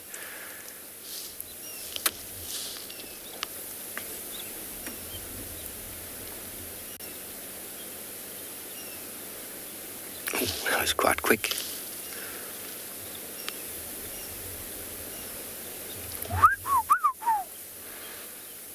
It's my imitation of the double-banded sandgrouse call. We play volleyball.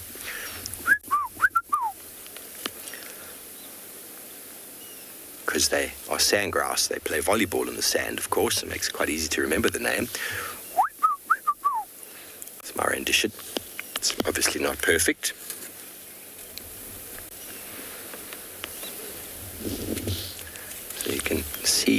that it's also the birds that are sticking to the roads for feeding, seeds being dropped into the road from the vegetation on the side.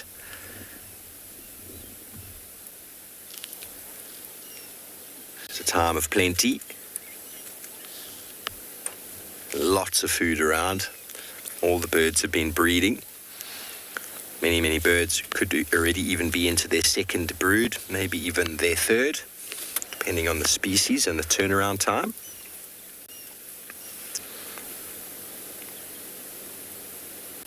Don't forget we are live, everybody. We'd love to hear from you. Questions and comments are most welcome. #WildEarth.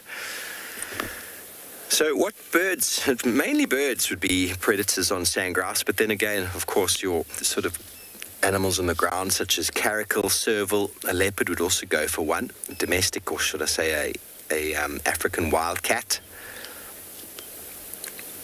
So all birds of prey are predatory for these small ground nesting birds.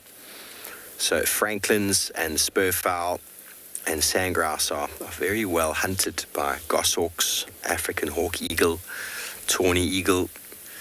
But these guys are so well camouflaged, and if they spot anything from above, they just go flat on the ground. It becomes very difficult to see them. There are multitudes of predators, snakes of course as well. Monitor lizards for the eggs, snakes mainly for the eggs, I suppose.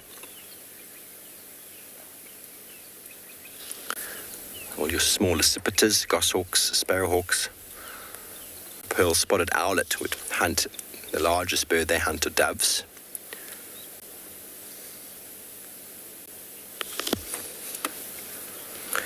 Pete, that's a good question. I'll double check. Probably in the region of 3 or 4 eggs, the sandgrass lay. I'll double check every time. It might even only be 2, because I've seen a couple of nests. I've never actually found a nest itself with the eggs. I've found 2 or 3 times in my life the chicks, and I've only ever seen 2. So I wonder if they're limited. But being a ground nesting bird doesn't mean that they limit their number of eggs.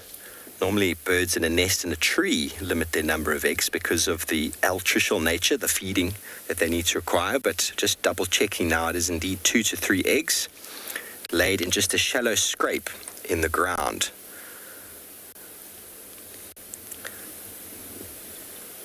So I've only ever seen 2 chicks, maybe even 3 chicks. Never seen more.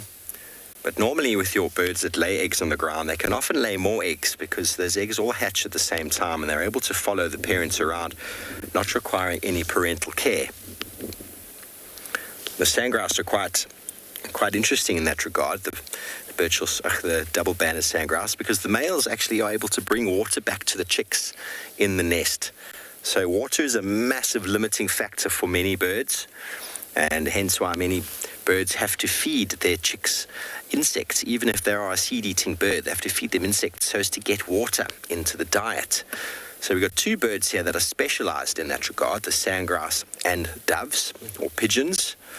Doves and pigeons are able to produce pigeon milk, which is produced in the crop, and they're actually able to feed their chicks sort of that milk from right in the beginning. But they're only able to produce 2 eggs because of the need to produce milk for them.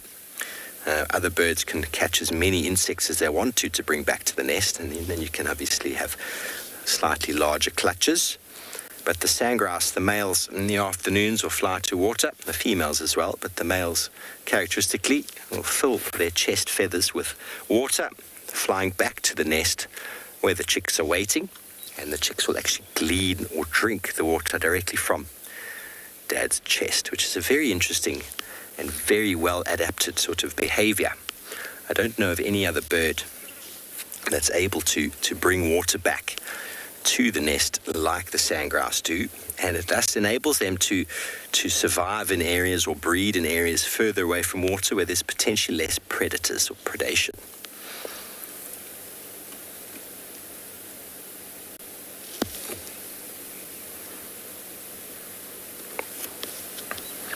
Not very easy to see in the light, but the male versus female, quite easy to see. Linda, of course, eggs are always at risk on the ground of being trampled or driven on, I suppose. It's very important to try and discern where you're driving, but it is tricky sometimes. But they will do a shallow scrape that you won't even see it. It'll be almost nearly impossible to see the eggs on the ground. So, of course, there is sort of small amounts of invasion in these environments with off-road driving. So off-road driving does need to be well monitored. Multitudes of birds nest on the ground. Very, very well camouflaged.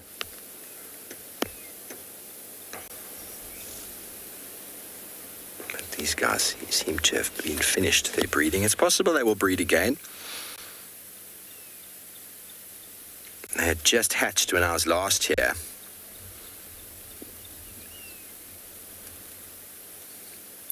Yeah, so they're winter breeders, the sandgrouse, April to October mainly.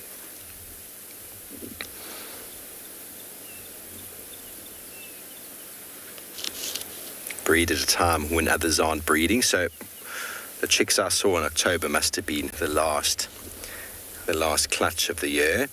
They do look very relaxed, don't they? I think they've just decided to enjoy a little bit of the sunshine there. You can actually see the male. He's the one on the right. He's having a little chirpy chirp there. The one on the right, he's got that little sort of thing on the top of his beak. Not easy to see right now. He's a lot more colourful than the female.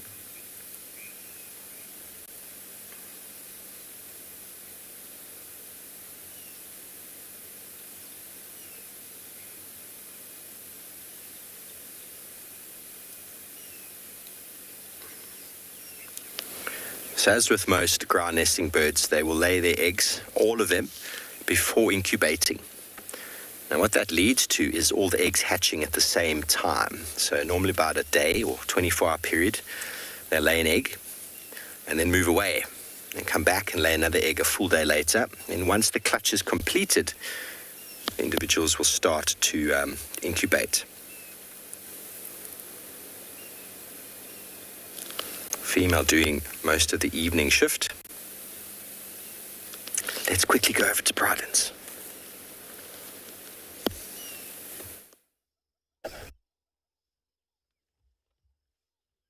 So we've had some interesting thoughts since you last were with us. We just sort of followed the dogs around and they keep looping back towards zebra clearings. Now, the team that actually found the wild dogs this morning were on a bushwalk. They picked up on their fresh tracks, tracks is what I meant to say. Not too far from the road that runs down towards the eco training camp, and then he spotted them from a distance. Now, one of the other instructors said that he did count 7 dogs initially this morning, and we drove up to see if we could find them, to see if we could relocate them, but we didn't have any luck, sort of just moseying around. And then another instructor sat down on zebra clearings, just sort of waiting to see if they came back down. So he got the first view of them, and he only counted 6 dogs. So one of the puppies has to have gone missing now this morning, somewhere around here, and the 2 males keep coming around and sort of looking in the drainage lines, almost like now they're not trying to flush out something, but like they're looking for another pack member. What is surprising me, as all the puppies ran in, look how excited they are because they're just keeping their distance, is that they haven't tried to call for it. Obviously, wild dogs can be quite vocal, and it'll be the most effective way to relocate a pack member is by doing, of course, that very eerie whooping sound that a wild dog does. I can't do the call very well, but I think Tristan is quite well versed in it, so perhaps he can do it for you. Or maybe he even has the call on his phone and he can play it for you. I'm not going to do something like that now, because with those big satellite dish-like ears, that's definitely going to cause quite a stir. And they're running back towards us. There is just a small little pan just up ahead. Maybe they'll come and have a drink. Off the 2 of them go again. At least the puppies are in tow this time. Yes, there we go.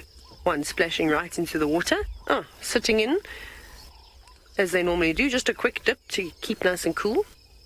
They definitely must overheat with that thick coat and with all the running around that they've done. such a lovely scene, hey, with all the birds chirping in the background. You can hear the turtle dove or ringneck dove, I forget what they call it these days.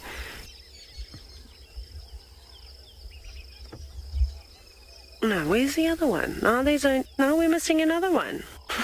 Where do they keep going? I don't know where the puppies keep going. So it looks like we've only got 3 youngsters now. Hyena, at this age, they're not going to be very successful if they hunt with the adults. And we actually witnessed it this morning. I don't know if you managed to catch our first sightings, where we had the wildebeest standing up in the road. He chased the dogs for a bit, and then we had just a few of the puppies left, and a young impala lamb literally ran towards them, and they cowered. They actually dropped their shoulders, they dropped down, they didn't know what to do with an impala lamb running at full speed towards them. They disappeared, so we're going to have to try and keep up with them. Well, there's still one bounding about. And, yeah, they had no idea. They panicked, and then they tried to chase after it, but, I mean, they missed the opportunity. An adult would have definitely caught it if it was there. So we're just going to go back around and through the little drainage line. So at this age, not so much. So that's why they keep sort of waiting, sitting in one spot, and adults will go do their thing. Because what will happen is if the adults do catch something, they'll eat as much as they can, and then they'll probably regurgitate for the puppies. That would be my best guess. And if the puppies are close by, they'll probably feed on the carcass too. But I don't think the adults are too worried about it. I think they just want to get a meal in them. There is a big herd of impala up in the distance there. Sorry, I didn't quite get the comms there. So I reckon that they're unsuccessful in trying to figure out where the other puppies have gone. I don't know why they keep getting separated. And maybe they'll flush that impala out onto the road and maybe back to this open clearing again. So I suppose we'll just stick with the dogs this morning. It's not a bad way though to spend, I think it's Saturday.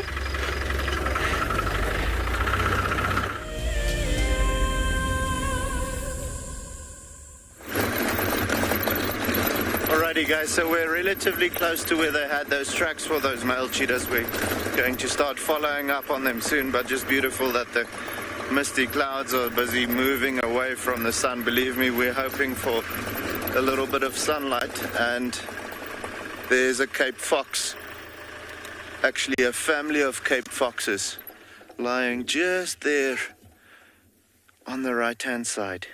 There you can see the one, and then you can see number 2 just in the shade at the back with the puppy behind it. Just see the ears of the pup. There's the one now standing up, but the pup was, I believe it's a pup.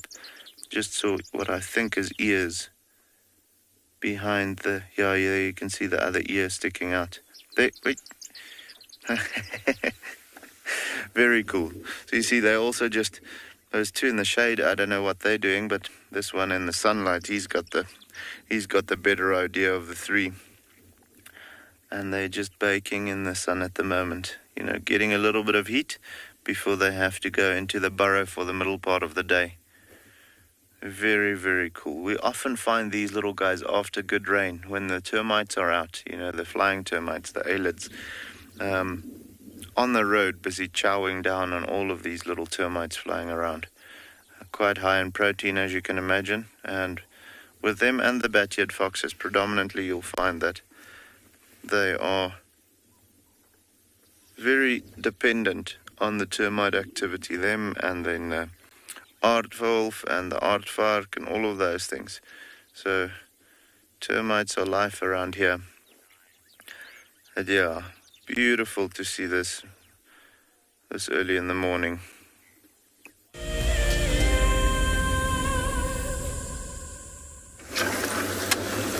Well, the best thing has happened this morning because we have not 1, not 2, but 3 leopards together, which is so cool. So we've got Sabi and the 2 cubs.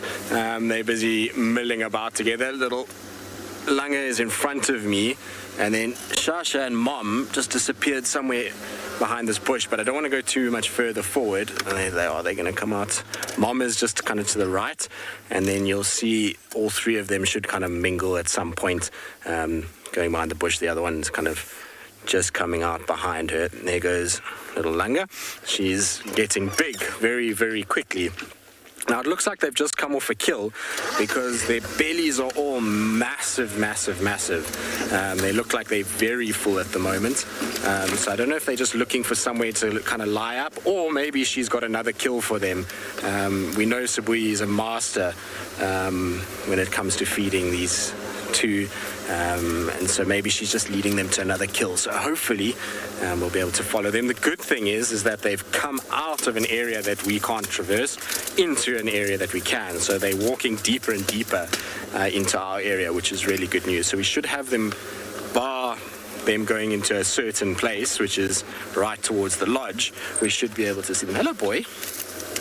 Long time no see. Look how big you're getting. It's so cool that we've got all these little young males around. I mean, it's not ideal because obviously they're going to all leave us at some point. But it's nice to see all the young boys between Tandi's little male and Kushava's little male and Sibui's as well. But you can see how long the grass is. I mean, you would never really know that there's 3 leopards moving through this grass, especially when they go behind like that. It's incredible how quickly they disappear in these areas. I'm hoping, though, that they're going to eventually settle down somewhere where we can see them in a fairly open section. Obviously, this is quite dense and the grass is quite long, but I'm hoping they're going to find themselves like a little mound or maybe even a tree where one of them will go up and just go and rest for a little bit. That's the sort of hope anyway. Whether or not it pays off, I'm not quite sure. But nice to see the 3 of them. The last time I was here, they were pretty kind of elusive, is probably their word. They spent most of their time to the south of where we were, and so I didn't actually see much of them last time. So it's nice that they're kind of around first sort of morning out, or back, should I say. Wonder where she's heading off to. They're heading kind of towards Cheetah Dam at the moment, which means that it's going to arrange. Otherwise, we're going to get ourselves stuck.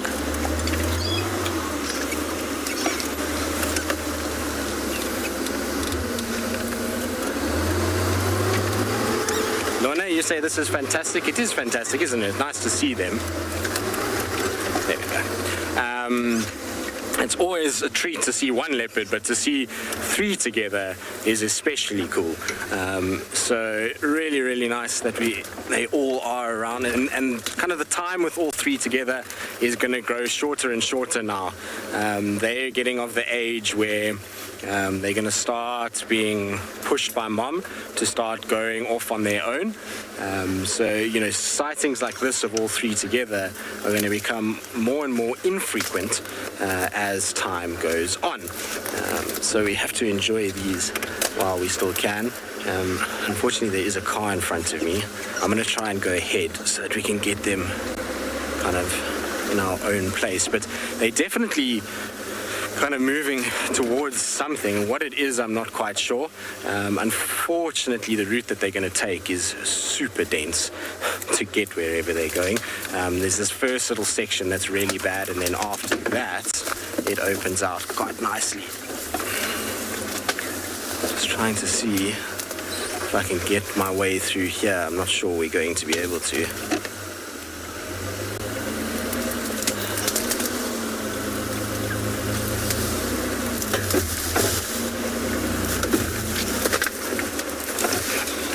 A little bit of slowly and gently has worked a trick.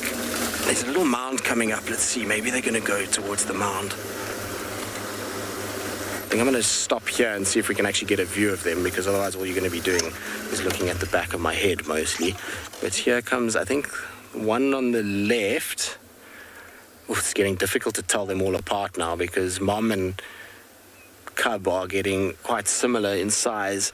I think it's Langa on the left, Sibui on the right, and then I don't know where Shasha is. He's somewhere in all of this. So we'll just try and catch up with them. I was hoping they were going to go up onto this mound, but they've obviously decided that's not where they want to go. Oh, come on, Rusty. I know it was Shasha that was on the left. This is little Langa that's behind at the moment. Alrighty. There we go. Through that little rough patch. I actually remember I had a sighting of Hosanna on this mound many moons ago. So it's always been a productive mound, that's for sure. Alright, I'm going to try and see if I can get a better visual of these guys again. In the meantime, though, let's send you back across to Steve.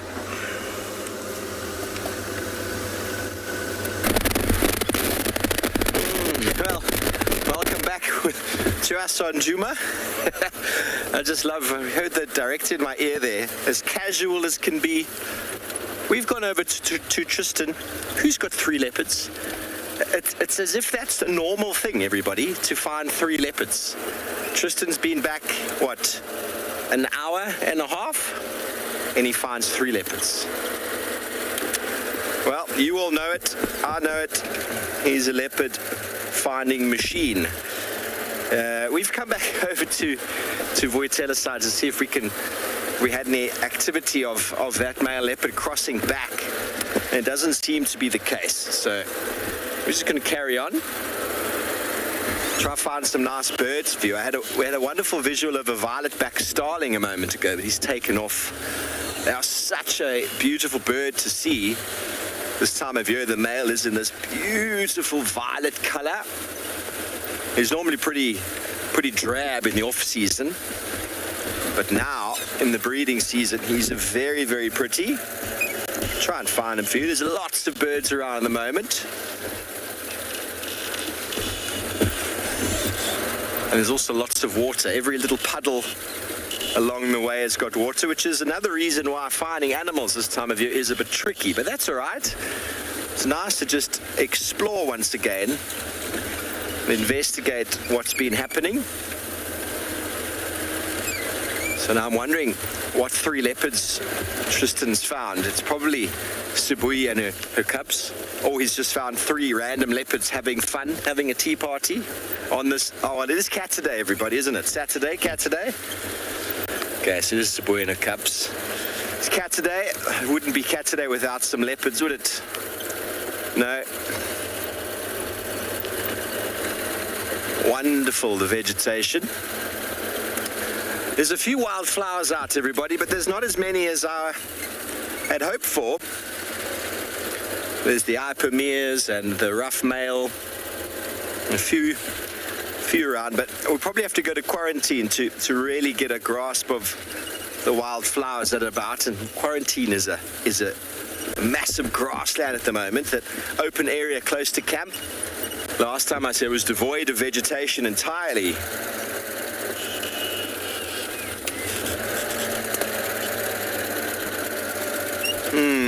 Let's go this way. Let's go check the east. So a lovely pan along the end of this road called Gwari Pan, which I haven't seen with water for some time. It was always a favorite sort of area for Tlalamba to hang out in. Tandi's been in and around that area, heading over towards sort of Chitwa side. I heard that last night. She's spending a lot more time sort of in Chitwa area. I'd love to see her little boy. Haven't seen him in some time. But it's nice to just see the vegetation like this. Last year, I think we'd had quite a lot of rain about this time, and it's looking quite similar to what it was. Amazing the recovery that happens in these savannas. Very resilient ecosystems. They can get completely decimated vegetation-wise, and it just takes the right amount of rainfall and then transformation once again.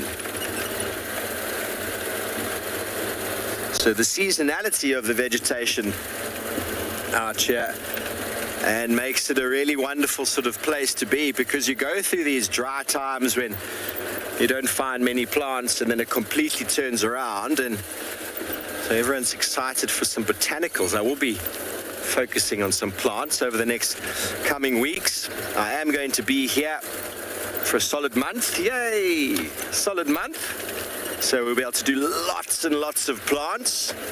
Maybe revisit some plants that we've dealt with in the past. We'll wait for Monday, shall we? It's going to be Tristan and myself on every shift for 2 weeks. And then he heads off. Let's not talk about that too soon. He's just arrived. So I'll try and do as many plants as we can in the coming month, shall we?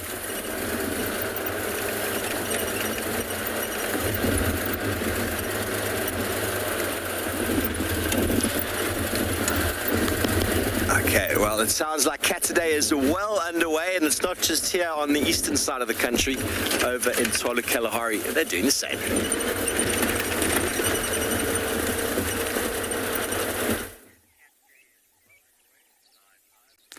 Alrighty. So, guys, as much as we struggled yesterday, it was so easy this morning.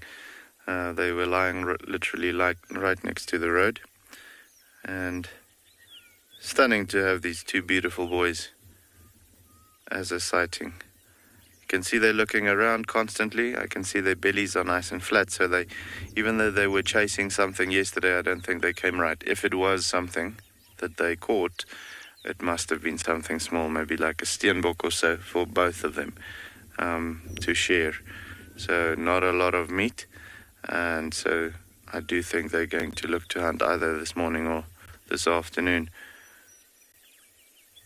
Constantly looking around. Behind us there's a blue wildebeest that's keeping an eye on them and alarm calling the whole time. So I don't necessarily think there's going to be any action happening soon, because everyone will be aware that there's something happening over here with that blue wildebeest calling the whole time.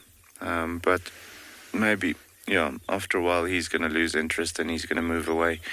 And then potentially there's going to be some springbok or maybe a young gemsbok or something like that. See how he jumped up now. Constantly keeping their ears open for movement. But yeah, hopefully there will be a prey animal coming in soon, and then we'll be able to see some action. But for the meantime, the one is just baking in the sun. Cobalt, you're absolutely right. Yeah, we've been having a very lucky morning so far. Lots of spots all over the feeds. So it's always nice to spend time with the cats, especially the spotted ones.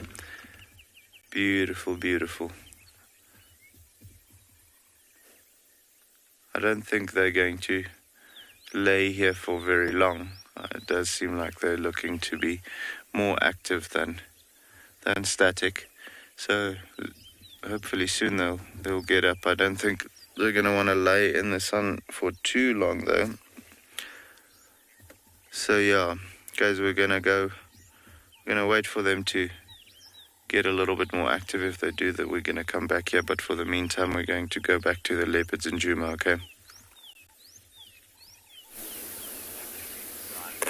Well, we are starting to see the opposite with our three leopards, is that they're starting to slow down a little bit. Every little shady spot, they're stopping. I wonder if she's going to go do a little meerkat pose above the grass. The grass is so long for little Langa that she struggles to be able to see over it. And mom and brother are already further ahead. And so you see that she's kind of constantly sort of trying to look over the grass while everybody else is able to see what's happening. I'm going to just try go around. There's a little open spot coming, and I'm hoping that they might drink there. It's like a little kind of mud wallow type thing. So just go around and see if we can get all three of them kind of walking roughly towards us. Just got to be a bit careful because it's quite a tricky area.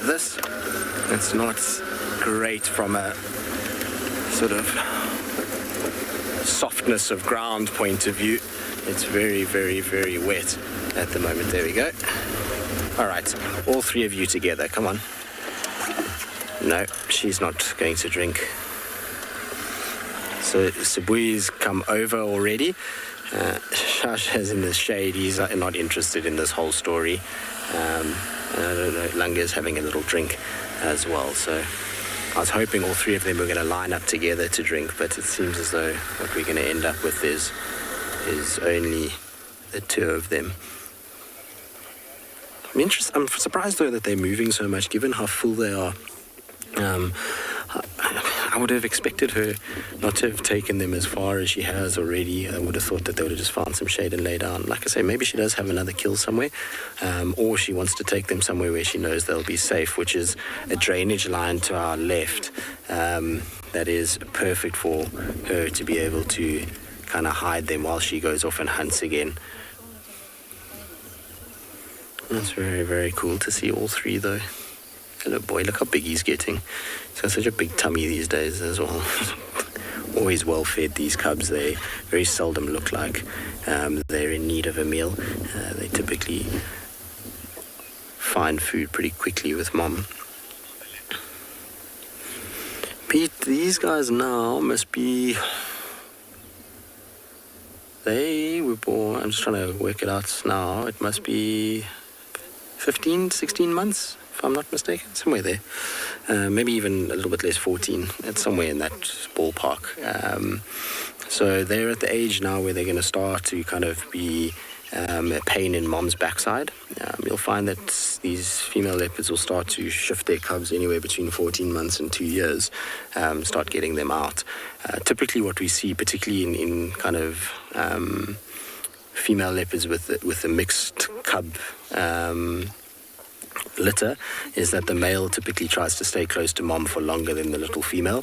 Little female often is the one that goes off first, but in this case, I don't know. I think Shasha might be the one that ends up going first. He seems to be a lot more independent than the little female. She's always close to mom, whereas he's milling about and doing all of his own things, typical of a little young male. Alright, let's try and see. Where they're going is really not easy at all. It's a very, very dense, thick area down here.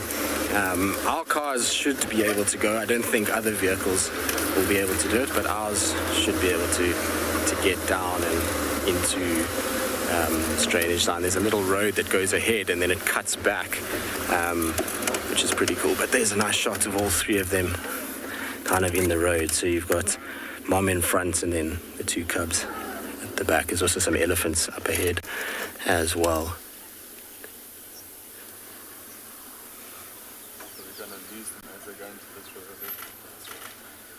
Cool though, isn't it? I like the shadow on that particular one as well. It's a cool kind of shot of the little tail curling. I wonder if they're going to bump into these ellies or if it's going to dictate where they go. I suspect that they might just go down in here and lie down and rest. There's some nice cool sort of sandy riverbeds here that are often quite wet. The overflow from Cheetah Dam causes this back end here to be quite flooded at times. So it's the perfect place for a little leopard to go and lie down. These two cubs spend a lot of time in this area. They are left here by mom quite regularly. So I wouldn't be surprised if they left here and she carries on, or if they're just going to have a little bit of a nap today and then she'll go off this afternoon.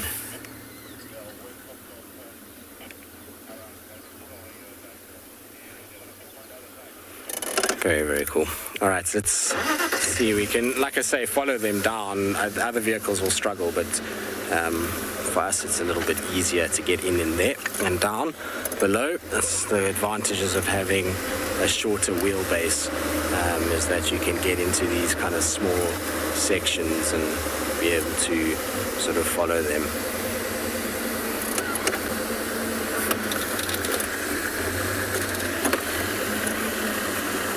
All right, so we'll see where they go and whether they're going to go down and lie up. In the meantime, though, let's send you back across to Steve.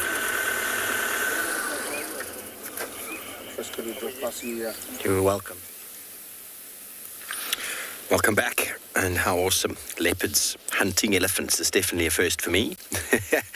I don't think much will transpire there, but it's always fun to see the interaction between large cats and the biggest of them all. But here we found not the violet-backed starling, but a cousin, one of the glossy starlings, perched on top of the tree, has been calling loudly, had a partner with it for a moment, declaring their territory.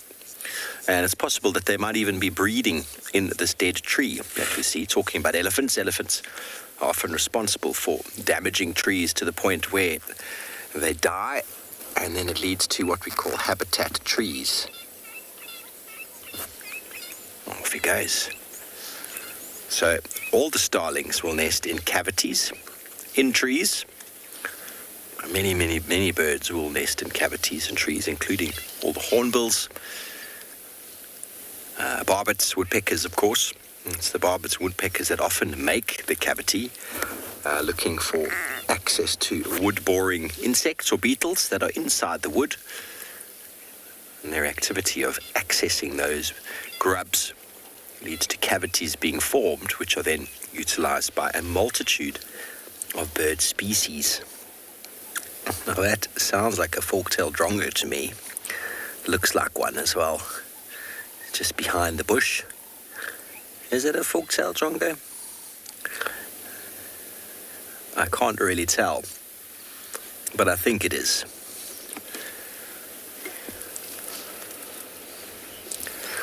Hello, Lisa, 8 years old. The smallest bird that we find in these areas would be the penduline tit. It's not a very common bird seen here, but the penduline tit, the smallest bird that we see around in South Africa, is the fairy flycatcher.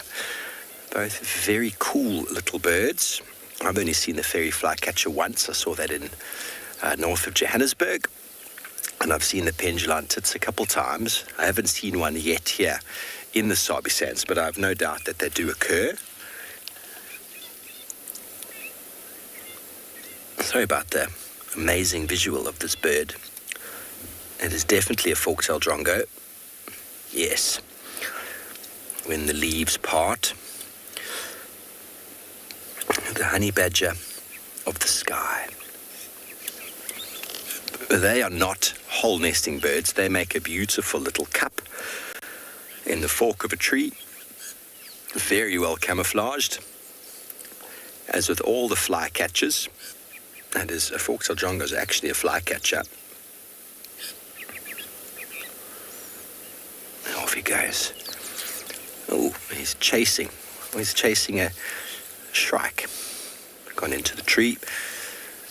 Competition between birds is very, very strong. You get lots of sort of interspecies. So within the species, fork-tailed drongos are very aggressive against other fork-tailed drongos. But then they're also very aggressive against birds of a different species when it comes to food resource. We call inter-specific is between species and intra is within the species. Obviously, lions would fight with lions, but then they also fight with leopards and hyena. So it's very important to note those different types of strategies. And it's for that reason why you don't find too many birds or too many mammals that are too similar. There we go. With regards to their feeding behavior or their nesting or their habitat, all of them fit into a very specific niche in the environment. And obviously this time of year there's plenty of food, so competition is a little bit less. But it's for that reason why so many birds will migrate, because once the food resource, being the insects, which is abundant this time of year, once that starts to dwindle, the very territorial or sort of dominant species will stick around, or those that have figured out a specialized feeding mechanism. And you might think, what on earth is a specialized feeding mechanism? Now, there are 3 types. Filter feeders. It's a very, very common type of feeding mechanism. Well, not very common, but ducks, flamingos, geese. And then you get pecking, the form of woodpeckers. And then you get probing, the form of hardidars. Many of your aquatic birds with their sort of long probing-like beak. Have a look at how those shapes of the beak can go from decurved to recurved. Recurved means facing upwards in the form of the pied avocet. And just the slightest change in the shape of that beak changes the competitive edge or the feeding potential of that bird. Even within the same species, for example, in the green woodhoopers, the male's beak is longer than the female's, so that they don't have to compete as much with each other. But a predator that has a very hard time with other predators in competition is the much more weaker cheetah.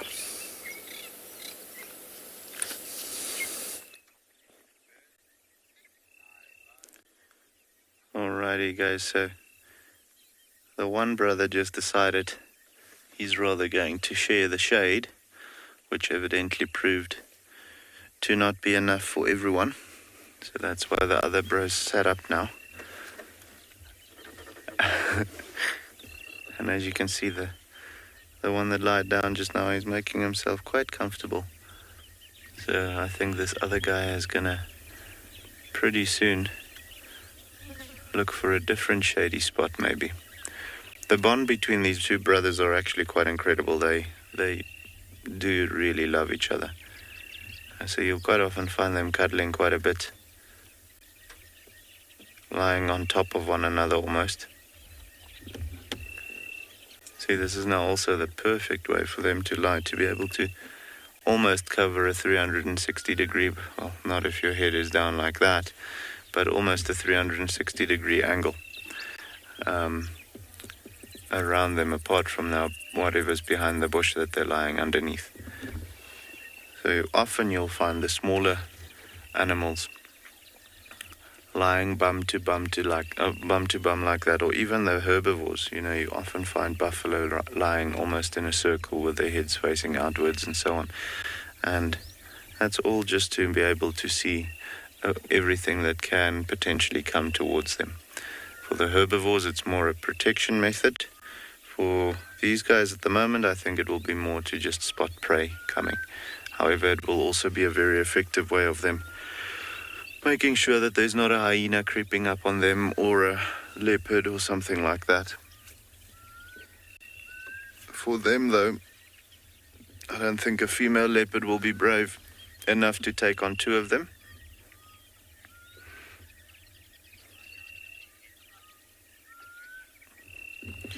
Patricia, that's a very difficult question to answer definitively. I do think it's just because they have to be more aware of their surroundings, so they lay with their heads up quite often, just to be able to, if they open their eyes, immediately have a view of what's going on. However, one day when we can speak to the cheetahs and they can tell us why, then we'll have a more clear answer. But I do think it's more like that. With them being, even though they stand quite tall, with them being relatively small as far as muscle is concerned, and also much weaker than the other predators, they always have to keep an eye out for danger. So it could be something like that. There could be a totally different reason as well. For them also, it could be something as simple as with their heads being slightly smaller than what you'd find on a leopard or a lion. It's not so heavy, so it doesn't bother them too much to have that head up lying down. But as you can see, not the case at the moment. They're lying flat. So when they do want to, properly just rest, sleep, and they're not worried about what's going on around them, you'll find them lying with their heads flat on the ground like that, just like we'll do. Definitely picking up on something every now and again. I think there's a smell in the air that they're picking up, that they're not quite sure what it is, or they might be sure what it is, but they're not spotting it just yet. So yeah, to come back to your question, I do think, if I had to give my opinion, I think it's more a case of them having to look out for danger constantly, or potential threats, which is what causes them to lay up with their heads. But it could be something totally different.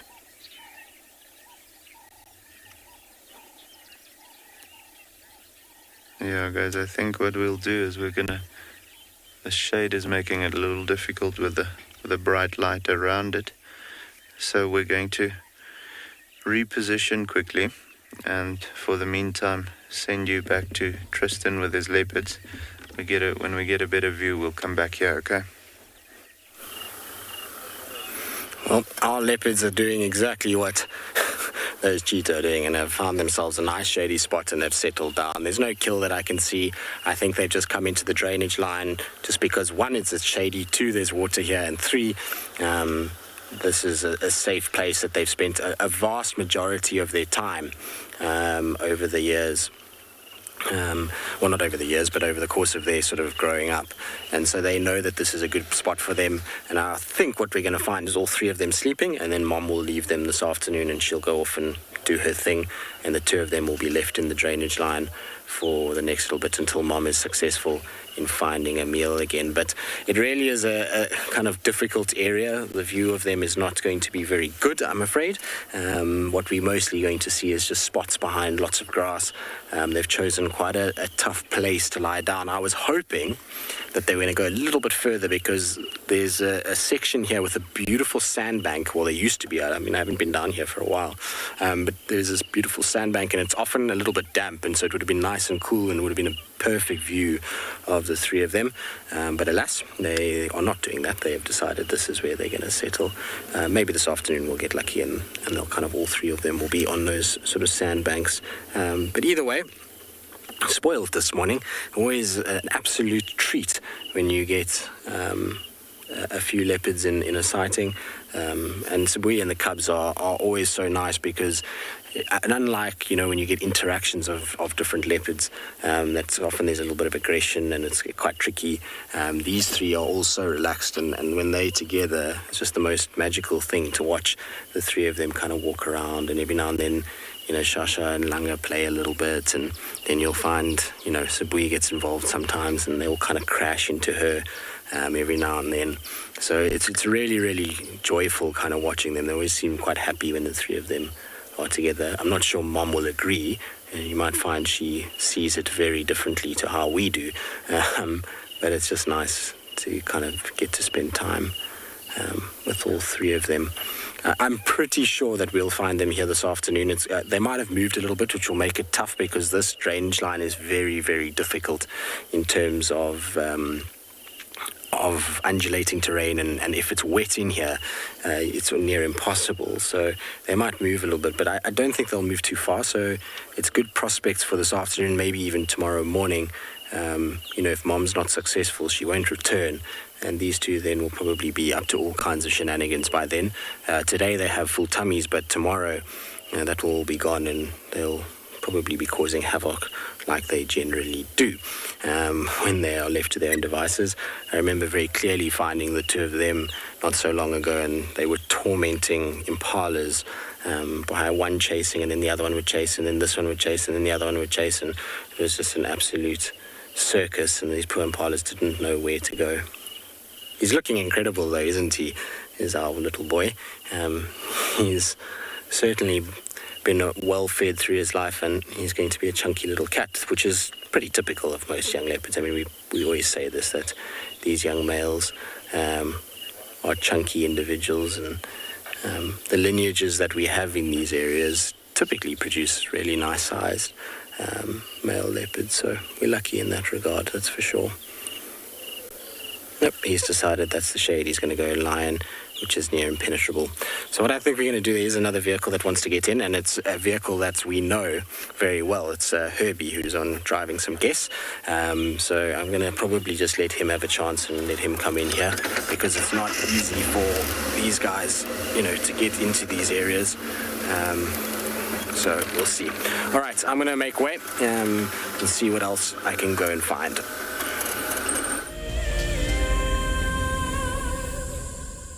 Have you been watching WildEarth and dreamt of being right there on safari with one of the guides? Well, now you can. WildEarth is offering you a chance to buy a ticket to dream.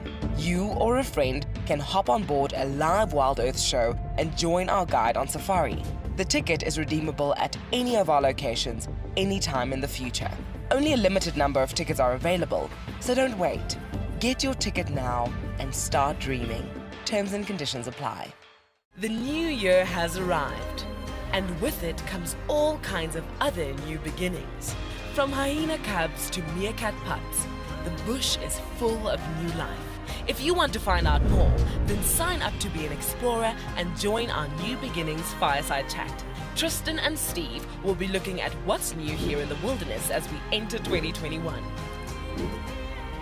Join them on the 17th of January, straight after the Sunset Safari. Our first WildEarth Explorers competition has closed. And we have a winner. Congratulations to Chantal Sleep from Benoni in South Africa. I felt totally overwhelmed for winning this prize. I will be taking my son with me, and I can't wait to share this experience with him. Chantal and her son have won a behind-the-scenes WildEarth experience at the magnificent and beyond Ngala tented safari camp. The prize includes a 3-night stay and a chance to sleep out in the unique Ngala treehouse. I would like to thank WildEarth for making this dream come true, and I encourage everybody to subscribe, to become an explorer, and stand the chance to win these amazing prizes, and so much more. For this month, we have a brand new prize. You could be jetting off to Tswalu in the Kalahari for a 3-night stay at the luxurious Motsi Lodge. Open to all WildEarth explorers who have signed up before the end of January 2021. Terms and conditions apply.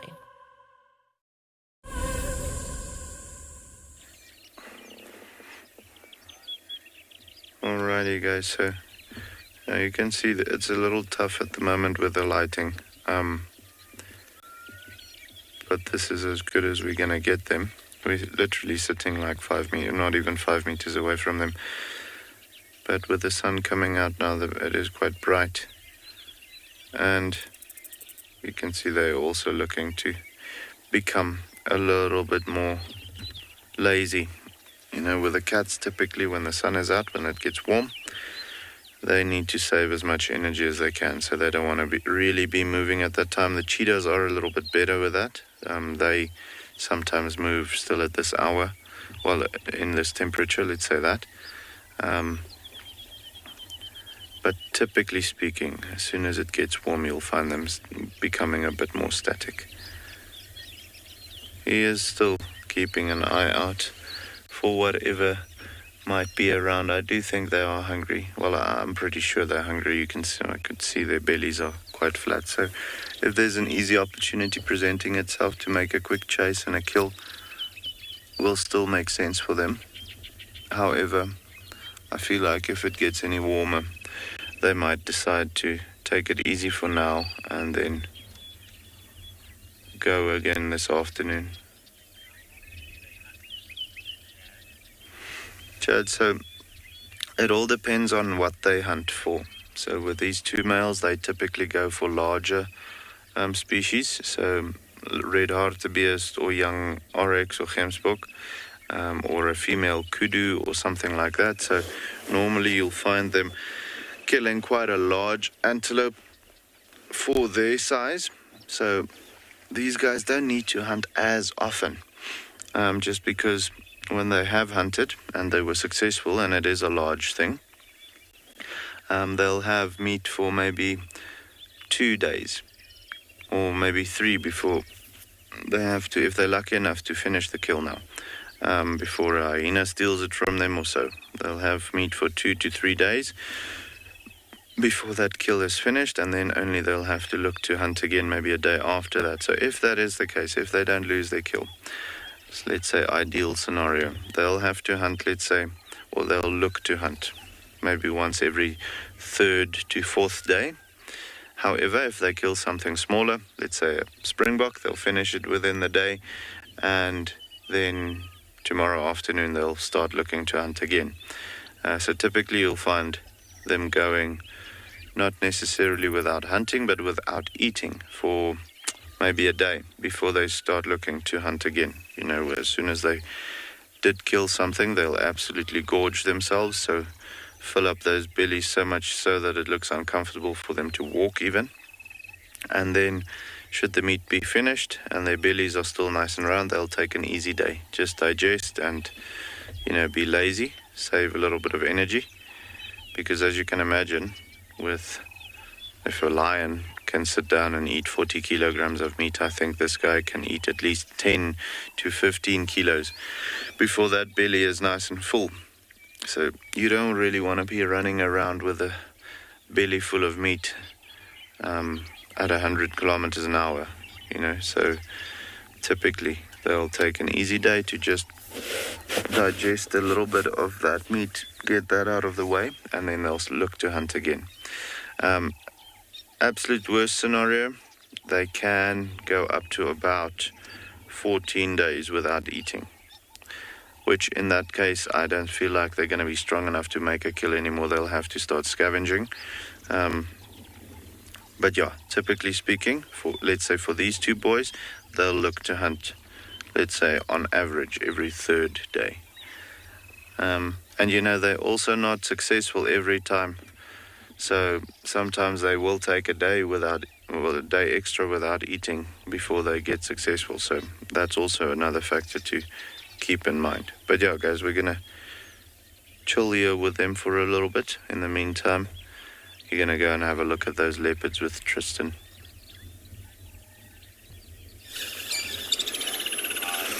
Well, luckily we got to stay with our leopards a little bit longer. Somebody else very kindly offered to move out and make space, so we're allowed to stay with them. You can see that we've managed to get a better view now of Shasha. Lango was with him, but she's just moved now. There was some alarm calls that took place, and then she moved, and now he's following. There's been lots of alarm calls that don't make sense to me. We had Franklin's earlier when I had all three of them. There's some Nyala that just started barking. I can't see Mom, so it could be her, but I wonder if maybe there's not another leopard in here. This drainage line that we're in is a place where Tandi, Kuchava, I've seen them all hanging around in here. And then obviously we know the likes of Muluwati could come into this area too. So there's a number of different possibilities as to who actually could be in this section. I'm going to try and see if I can get us a view of them.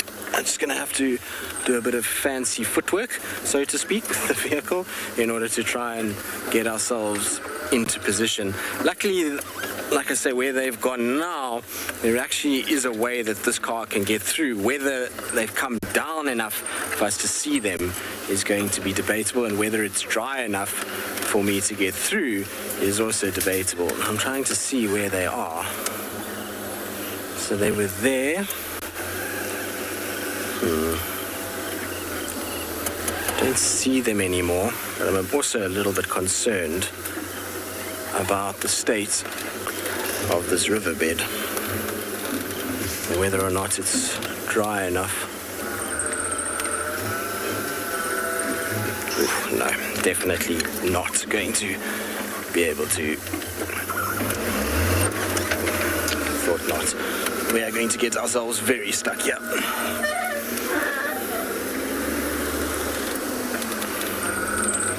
We're going to have to try and go forward. It's our only option, I'm afraid. There we go. We managed to get our way through. Oh, sorry, Mom, I didn't see you there. And Mom is just in front here. I think it's Mom. Or is it Shasha? It's Shasha. Sorry, Shasha, I didn't see you there. It's very thick in here, so not easy all the time to see them. Anyway, while we kind of sit with these guys and figure out where they're going to lie down, let's send you back across to Tswalu.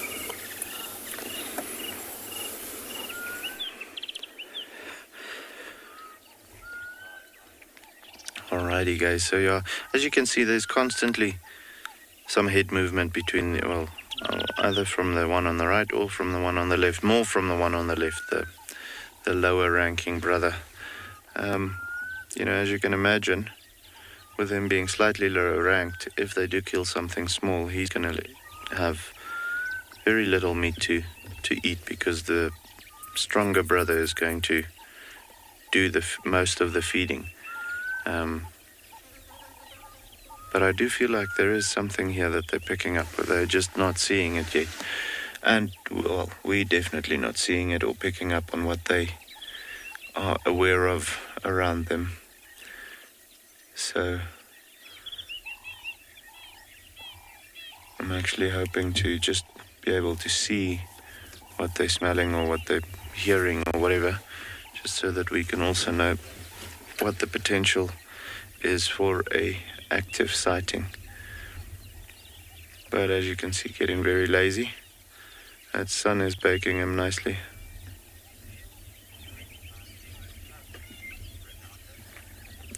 Renata, yeah, they will recognize their own cubs, the male cheetahs. And they'll also know which females they mated with, so they'll know that their litter is theirs. However, it is well, it has happened before, where not only with cheetahs but also with leopards, you'll find a female where she has her territory that overlaps two different sets of males, or in the case of leopards, two different male territories. She'll actually go and mate with both of them just after one another, to, make sure that both of them think that those are their cubs when they get born, and then they don't kill them. So genetically speaking, they can't recognize if this cub is theirs, if they have to, just recognize him by gene. But they will know which females they mated with and which cubs are born from, after they mated with those females. So definitely they'll recognize them like that.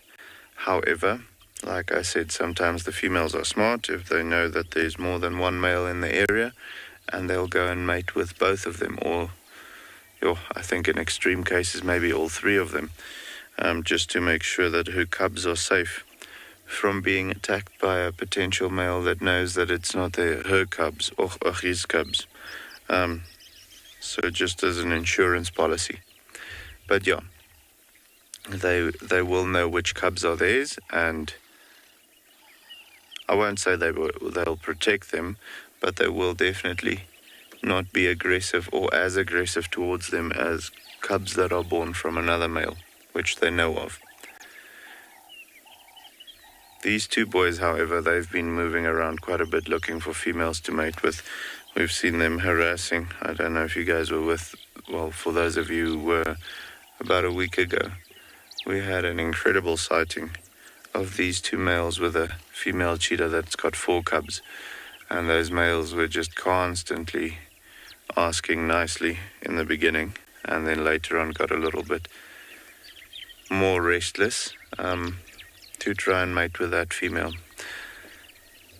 The cubs will definitely be a determining factor, their age and so on will determine whether the female is going to be, not ready for mating. She'll definitely be ready for mating more or less about 3 months after having the cubs, but just to whether she'll allow herself to get pregnant again.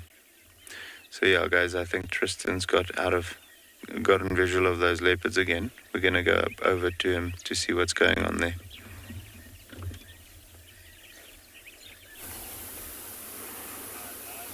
Well, as you can see, we've managed not to get stuck. 1, 2, we've managed to get a view of them, which is a good thing.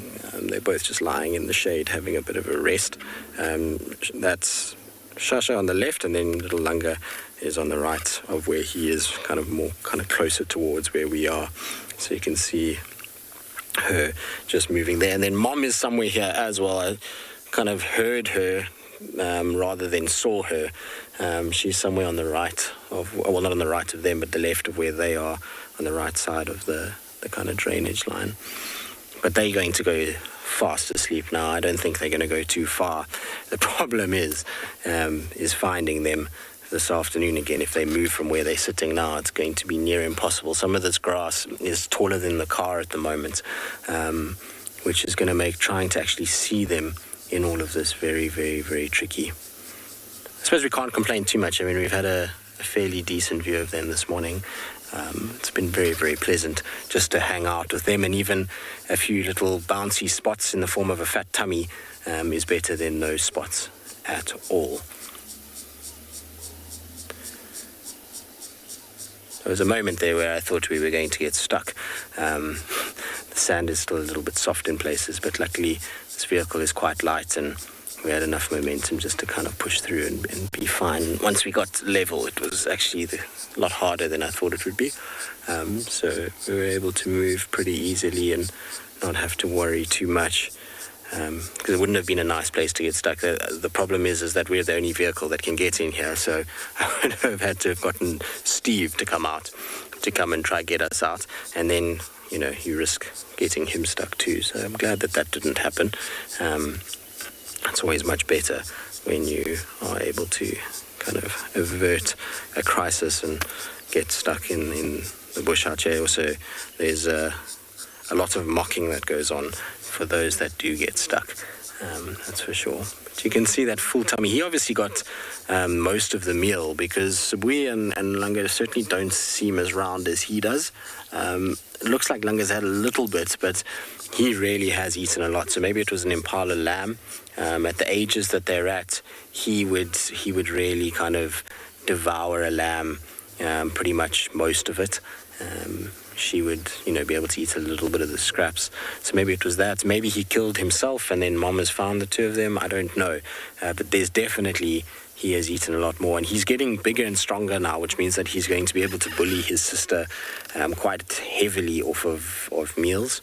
And even Mom to a degree. He's standing as tall as she is now, but is definitely a lot heftier, if that's the right word, than what she is currently. So he's going to get to that point where he can start kind of throwing his weight around a little bit, and maybe that's why he's eaten more than the other two.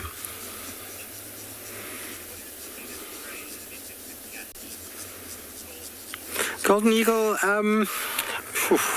what biggest that they can catch, and there's all kinds of myths and fables and things, but personally the biggest I've seen from a female point of view is a fully grown female kudu, which is a large animal. I mean, it's almost 3 times their body weight, and that was Tandi, actually not far from where we are right now. And then male wise, baby elephant, baby rhino, baby giraffes. Those would be the kind of upper limit of what they've be able to achieve. The big problem is that a lot of the time, even though there are big animals that they can potentially take down, it's really not worth it for them, because they lose it pretty quickly to the likes of hyenas, etc. So, they don't often target large creatures, but they box well above their weight category in terms of how powerful they are and whether or not they're actually able, to bring down large animals, which they certainly are most capable of doing. They pull down big things relative to their body weight, that's for sure. You can see they're looking around a little bit. It's just another vehicle that's just trying to kind of get to a place where they can at least see. It's pretty tricky for them, based off the fact that the grass is so long. It's not exactly easy for us either, but don't think they're going to have much luck. But you'll see them popping their heads up every now and then because they're listening to the car, sort of trying to get through and towards where we are.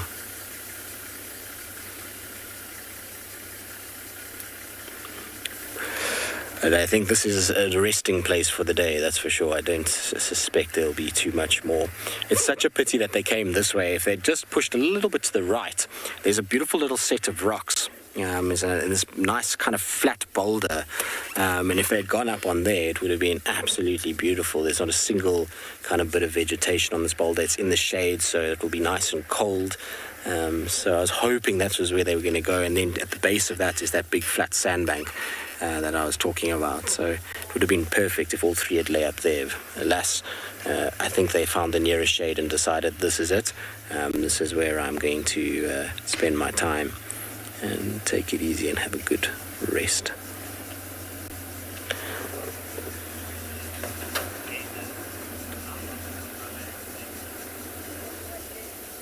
Taylor, not long.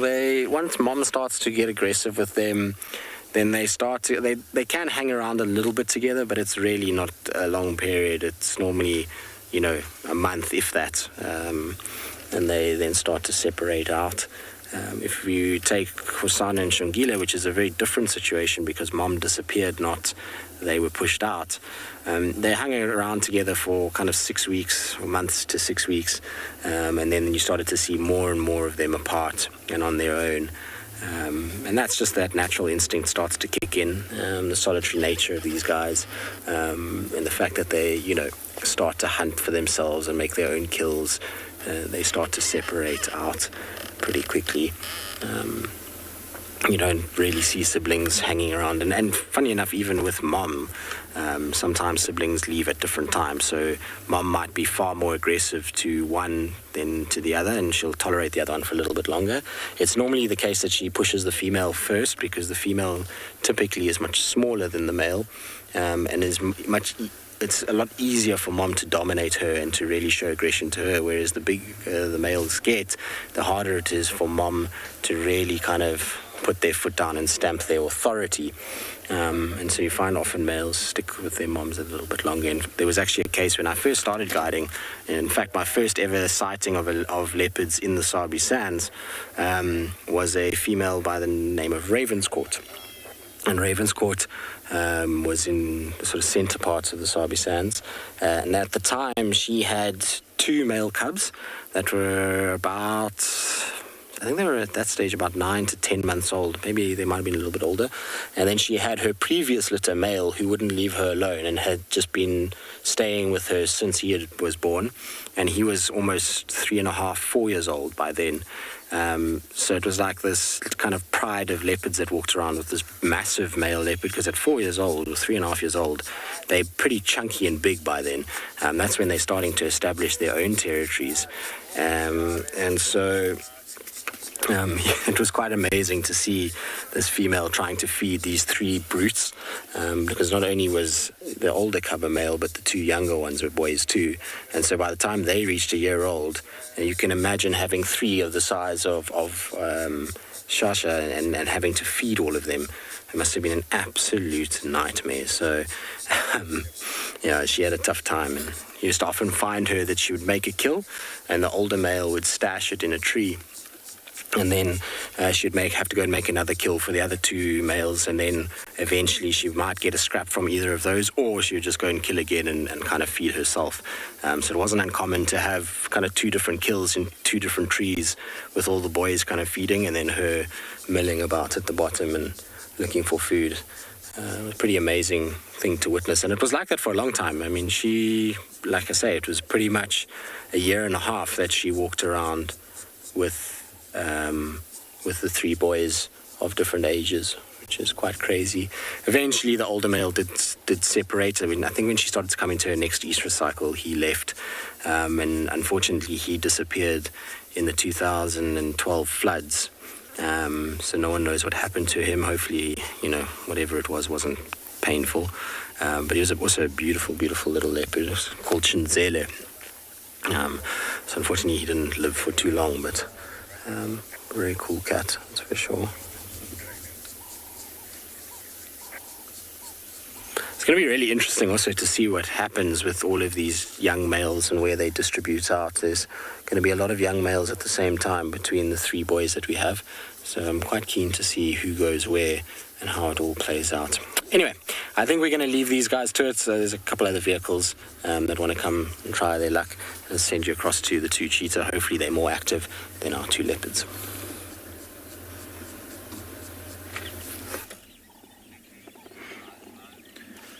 Okay guys, so the direction in which these cheetahs are constantly looking is the direction that we came in from. So with that being the case, unless I missed, not myself only, but unless we missed something driving here, I didn't see any springbok or, kudus or anything like that moving in. So what we might do is we might actually let them sleep for a little bit, see if we can potentially see something else. There's a waterhole not far away from here. See if there's something coming down to the water there or so. And then come back in a short while to see if they're not looking to be a little bit more active. As you can see, the shade is creeping closer and closer to them, which means the sunlight's going to hit them not too long from now, and they'll have to move to a better shady spot. But I don't see any action happening in the near future, or let's say in the next 2 minutes.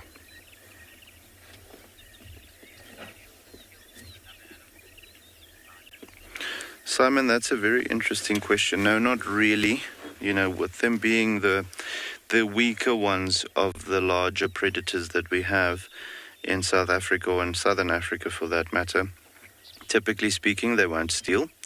However, what I have seen before is I once saw 2 male cheetahs, not these two, a different game reserve, who took down a blue wildebeest, and they were busy feeding on the kill when a leopard came and chased them off initially, and they weren't off the kill for too long where they decided, you know what, no, we're not going to have this, and they came back and they stole the kill back, which is quite uncommon to see, but that's also the only case where I've ever seen them, you know, I wouldn't say defending their kill, because that they will do against maybe a brown hyena or something like that, but it is the only case where I've ever seen them stealing something back.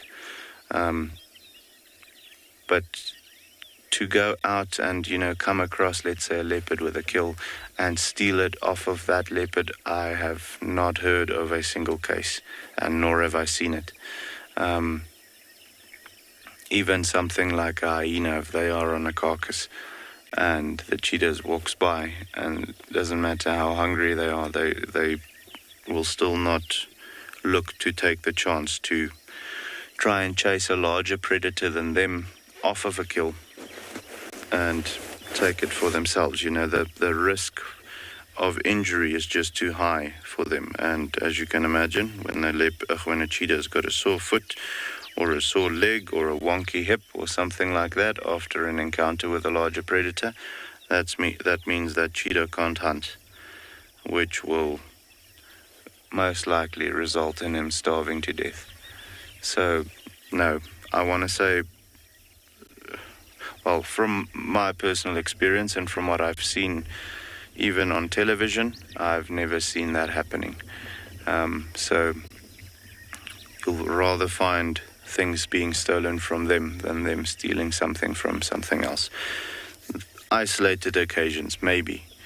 If they come across a caracal that's killed maybe a springbok or something like that, with them being larger than that predator, they'll try, I think. But I've never actually seen this happen, so I don't think so, eh? But yeah, at the moment, they might be dreaming of stealing kills from lions or so, but I don't think they're going to do much more than what we are seeing at the moment. So, unless there's something coming into the area soon, it is going to get too hot for them. But we will take a little loop and come back here and see if they don't want to maybe move to another tree, get them being a little bit more active than they are right now, or hopefully when we come back there's something that moved into the area which drew their attention, and they might look to hunt. But if not, guys, I mean, there's luckily this afternoon where we come back and it starts cooling down and them getting active and definitely then looking to hunt. But yeah, I think we're going to move on now, see what else we can find, and then come back a little later, see if they're going to get a little active.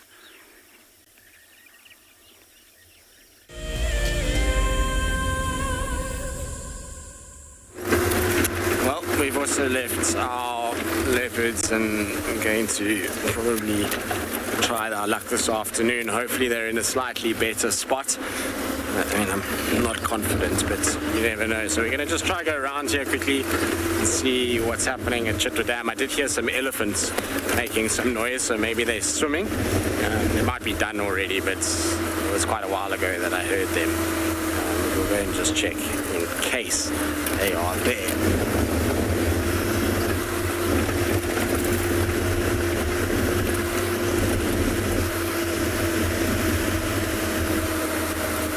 Looks like there's a bunch of antelope, but I don't see any ellies.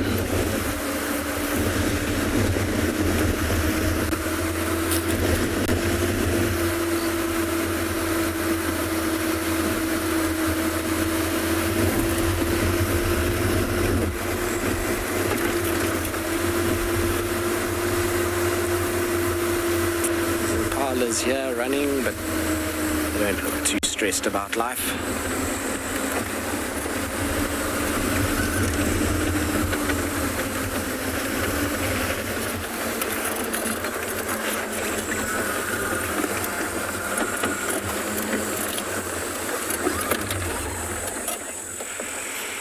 No, they look very relaxed, and I also don't see any sign of any ellies at all. There's a waterbuck also in front of us at this stage.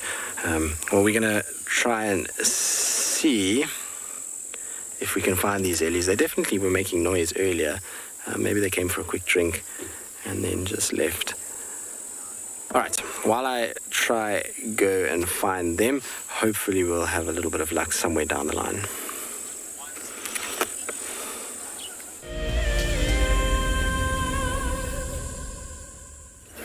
Hello everybody, we are on Torchwood, just checking out what's going on this side. We have found tracks of a female leopard that we're following up on for a moment, and then we found tracks of a pride of lions, of course, that was around Torchwood watering hole.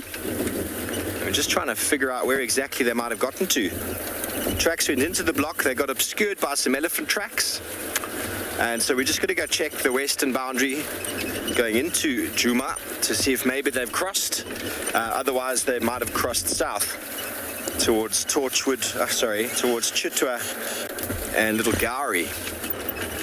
Good to follow up. Here we're about to get to Cheetah Cut Line. Always nice to check the boundaries, see who's come in and who's gone out. Obviously, without being here for some time, it's always nice to figure out where all the animals are, where they're headed. Tandy still seems to be hanging around sort of Torchwood watering hole area. Unfortunately, we don't have the best signal range there, so we've had to come out. Sarah, you want to know what the most difficult animal to track is? Well, people only really track the big stuff. So when it comes down to tracking, it becomes very difficult when you want to start tracking antelope. Antelope are not as easy as you think. I find giraffe quite easy to track. Elephant's pretty simple. Buffalo are probably the easiest. Rhino are not too difficult to track. But when it comes to the big five, leopard are definitely the hardest. But then a pride of lions hunting or a lioness on her own can be tricky. Because if they don't stick to roads and they move around. But in saying that as well, this time of year also makes it a little bit harder because the vegetation is so dense and so thick, it becomes almost impossible to follow them if they do leave the road. So knowledge of an area is very, very important. But historically, people only really track the big five. But it's becoming common practice now to track antelope, because that is a skill on its own. I spent quite a bit of time tracking kudu with Steph.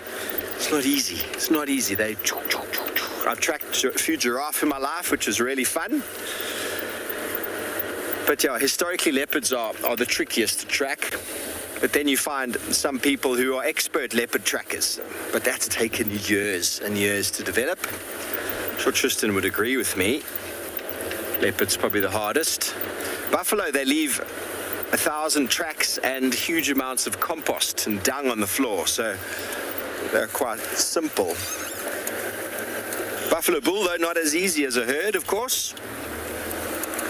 And then a herd of elephants are quite easy to find, as Tristan can tell you.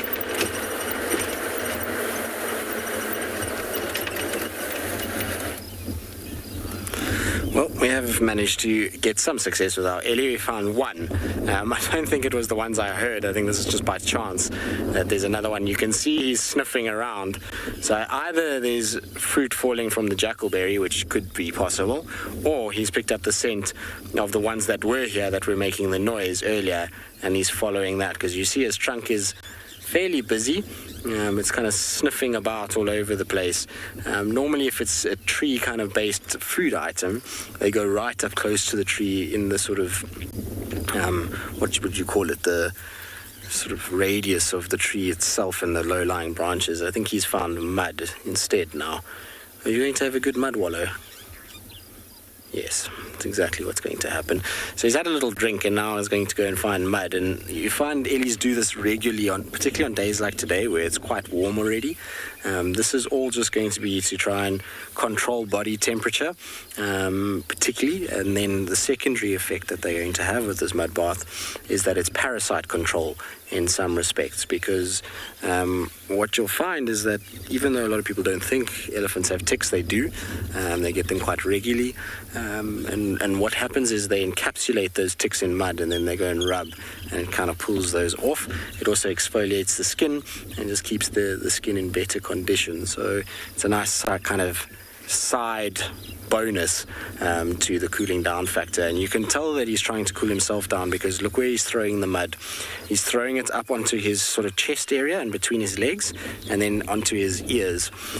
So the reason for that is the softest, thinnest skin is around his belly and on his kind of leg joints and on the back of the ears. And so if you cool that down, it's cooling the blood down much faster than throwing, let's say hypothetically, on the really thick skin parts on the side of the body. While they do throw there a little bit, the concentrated, or most of it, will actually be concentrated around ears and underbelly more than anything else.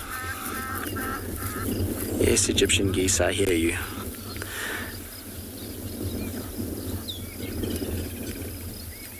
I was quite glad. I was actually going to go and park in the shade there and watch him because it is so warm, but if we had been there, we would have by now been covered in mud from head to toe, the way that he's throwing it. You'll be surprised how far an elephant can fling mud. It doesn't look like it goes that far, but within 10 meters of that eddy, you're going to get big droplets of mud smashing into you. It's always nicer just to be a little bit further away when they're doing this kind of stuff. And you can see quite nicely there from the ear when it was flapping forward all of the veins and why the cooling works so well on their ears when he flaps forward, particularly in the sunlight. If you look as it goes forward in the sun, you'll see that there's those long, thick veins that are in there, and so those cool very, very quickly and just help this guy maintain his body temperature in what can be quite oppressive heat during the summer months.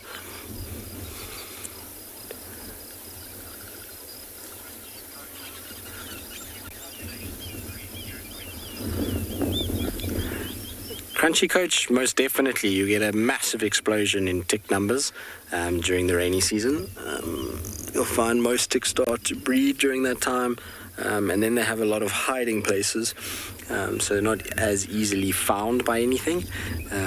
So when the grass gets long, then the ticks become an absolute nightmare. And you'll find anybody that's been doing a lot of walking in the bush lately will have kind of all of these bites all over their legs. It's very common at this time of the year. So yes, there will be a higher population of ticks now as opposed to June, July, August, September, October when it's drier. Let's see if he's going to go look for his jackalberry fruits. Kind of heading towards there. So it's normally the right time now for jackalberry fruits, and then we start to go transition from them into the marulas and then into the torchwoods a little bit later. Sinak, probably. They, I'm sure, do get internal parasites, potentially worms or nematoids of some sort would be inside there. They in pretty foul water a lot of the time. And swimming and kind of doing things there, so they might pick up little internal parasites, potentially even something like bilharzia, whether it affects them. I've never heard of an elephant affected by bilharzia, but I wouldn't be surprised if it's in their bloodstream. Maybe their bloodstream is just strong enough that it doesn't really bother them too much. So yeah, I'm 99.9% sure there's a multitude of different parasites that they have inside. But they've just, as time has gone on, like most animals, they learn to survive and have ways their immune systems are able to counteract the effect, and they're able to actually survive, and it doesn't really affect them too much. And we saw it last time I was here with the wild dogs. There was that pup that had all the tapeworms that were coming out of its behind. So it's quite a common thing. I've seen it in lions as well. I've seen it in a leopard too. Funny enough, not really in any of the dung of the herbivores. I haven't really picked up anything kind of worm-like in their dung, but I suppose it is possible. What's wrong? Oh, you're already giving us attitude and you're far away. No,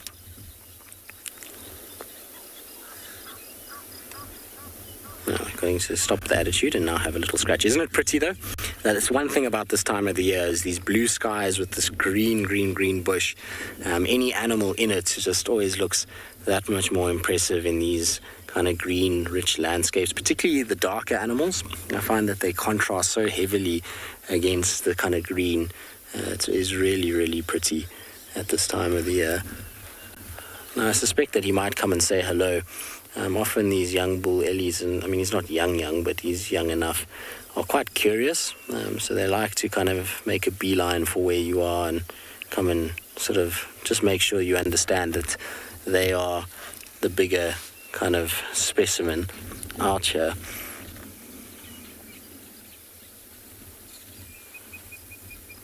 Problem is he's going to go behind us, which isn't ideal. I was hoping he was going to come in front.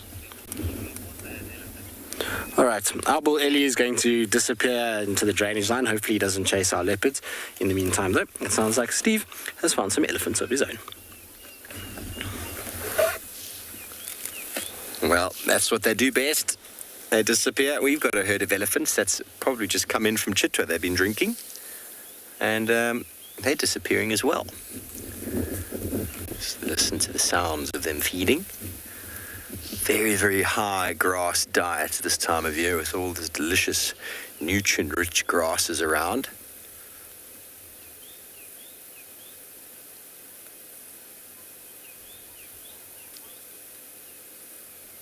So we're on the boundary with Torchwood and Cheetah currently just to see if the tracks of that pride came out. And if they don't, then there's a very good chance that they're still in Torchwood.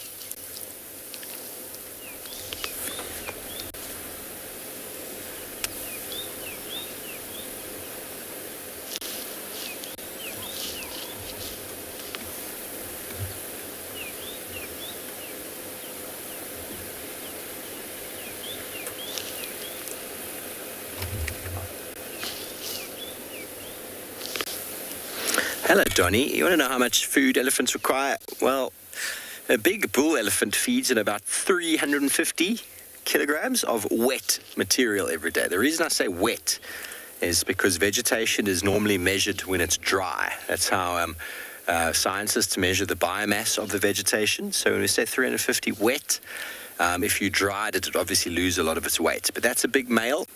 Obviously, females would eat a lot less than that, and youngsters even less so. But that's a lot of food. That's 700 pounds of wet food. Can you imagine? Let's try and reposition so we can get another view. Oh, there's some more elephants down there. Elephants. 350 kilograms, 700 pounds. Can you imagine? We struggle with half a kilogram of food. A pound of food, don't we? Some people might. There are these competitions in South Africa. You can eat a kilogram steak and drink a litre of beer and they'll put your name on the board. I know a few people who've done it. That's what I was looking for. There's a baboon in the tree there, Theo. You see him? In the fork of that tree. We had some tracks of baboons. Had their tracks all over the road just now. The reason why they stand out like they do is because when a baboon is moving quite quickly, you can actually mistake their track for that of a leopard or even a lion if you don't look carefully. Obviously, the toes are different. Oh, some baboons have just crossed the road, but there's a nice fellow in the marula tree. I think that's what they're feeding on at the moment. There's more in this other tree here, so it's definitely marula season. You see him popping them in his mouth.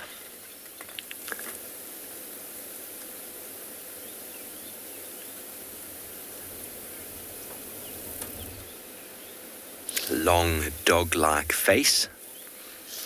Stations crossing back to the north as we've been in. Baboons everywhere. Let's try and move up a bit. Maybe we get these other ones over here. Maybe get them climbing. Or are you happy with that, dear? Let's go. Just roll forward. Baboons, unfortunately, everybody, are normally quite skittish with cars. Unfortunately, it's got to do with human-wildlife conflict. And baboons good at accessing people's food. And so you do find in and around reserves that due to poor management of waste and poor management of food, baboons become a problem. But I essentially think people are the problem that lead to the baboons becoming a little bit of a nuisance. Oh, there he goes. He's coming down the tree really quickly.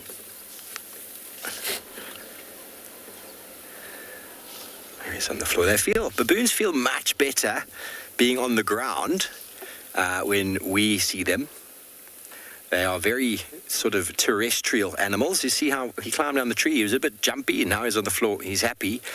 Whereas vervet monkeys are the opposite. They go up trees. They go up trees and as far up as they can if they're skittish of people. And obviously, this has got to do with evolution. There's quite a few baboons on the floor there. Let me just roll forward, and you get that one scratching. You got him just above. All got to do with evolution and the competition. We spoke earlier about inter-specific competition between species. So there's been competition between humans and baboons and monkeys for a very long time on the African continent. And obviously baboons, if they get up a tree, and you've got maybe hundreds of years ago, you've got a tribe of people that are competing with the baboons, they would be going, and if the baboon went up the tree, it'd be quite easy for people to get them, or to at least throw sticks and stones at them up the tree. So they'd rather jump down and run away. Whereas vervets can go much higher than baboons can, because they're much lighter. And they try to go up a tree and sort of hide behind branches. A little bit lighter, can access taller trees, and so their strategy is to go up. But when a baboon sees a leopard, they go up the tree. So it's interesting, they're different behavioral mechanisms, people versus leopards. Okay, we're going to have a little look at our fellows here, our family, and then while we do so, we'll send you back over to Kalahari, Tswalu.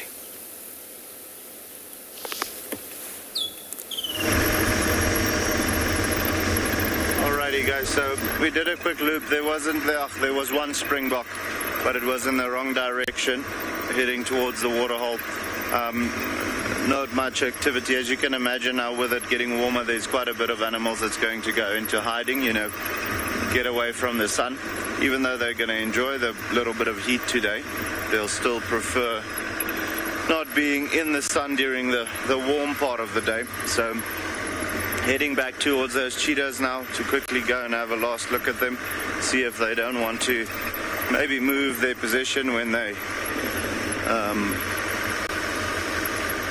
start to get a little warm, when the shade disappears where they're lying right now. But yeah, I don't think they're going to hunt this morning, so I do feel like we're going to come back this afternoon, unless we hear about something really impressive that the other guys found maybe this morning, and come and see if they don't want to hunt when it gets a little later. I feel like there's great potential for them to look to hunt. So as soon as it starts cooling down this afternoon, I think there's going to be some action happening, which we'll hopefully be able to put on camera as well. But yeah, nice and quiet at the moment. Not much going on around here. It could also be just because, possibly they were looking to hunt this morning and they had a couple of chases and they literally chased everything away from this area. When they were busy hunting and so on. So it'll take some time for the herbivores to come back into the area, maybe this afternoon only. But yeah, guys, we're going to head towards those cheetahs. For the meantime, you're going to go over to Tristan, okay?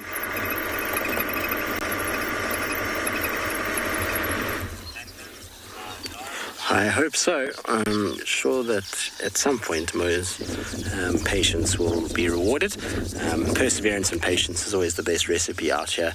It certainly makes things a lot easier. Anyway, we've moved on from our leopards. We're at Twin Dams at the moment, just watching the weavers go about their business, as they always do at this time of the year in this particular spot. They absolutely love this tree, and they're always up and down and all over the place, making rather a lot of noise and feverishly building. But the reason I actually came to this little waterhole was just to check around, just to see if that lesser moorhen is still around. It's a nice bird to get out here. It wouldn't be a first for me. I've seen them before. In fact, one right here at this particular pan back in 2012. It used to fly from here to Baboon Pan and back, so we used to catch it every now and then. And then there was one also on Arethusa in 2012 after the flooding. And you find them typically after big rains. They come in and they use these little flooded grassy areas. You can see particularly this little pan, lots of grass that kind of sticks out in perfect places for the likes of a lesser moorhen to kind of live. The other thing that often makes an appearance after rains and in flooded sections like this are the crakes. So there's been quite a few sightings of corn crake, which is a special bird. Brent once had it on Cheetah Plains. And then you get the African crake, as well as, if you're really lucky, maybe a spotted crake, which there was one actually seen in the Sabi Sands a few days ago on Singita. So it's always good to come and check flooded sections, just kind of scope out with the binos and kind of have a little look around. I don't see any movement today, so it doesn't look like they're here, but those birds can be easily overlooked, particularly at this time of the day when it starts to get really warm.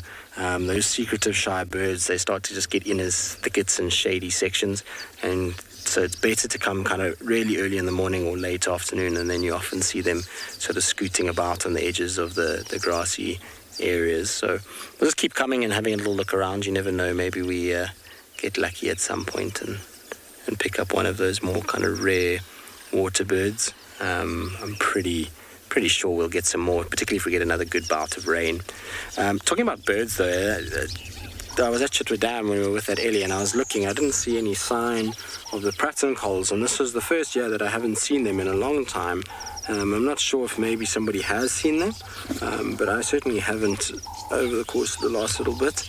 Like I say, they generally are pretty predictable and normally at Chitwa Dam fairly regularly, but this year seems as though not much in the way of pratincols at the dam.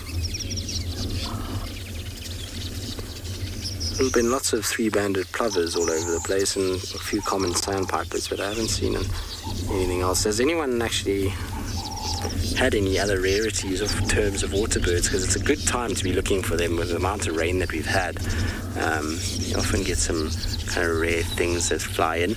There's a bird at the moment that I'm hoping might make an appearance somewhere in this general vicinity.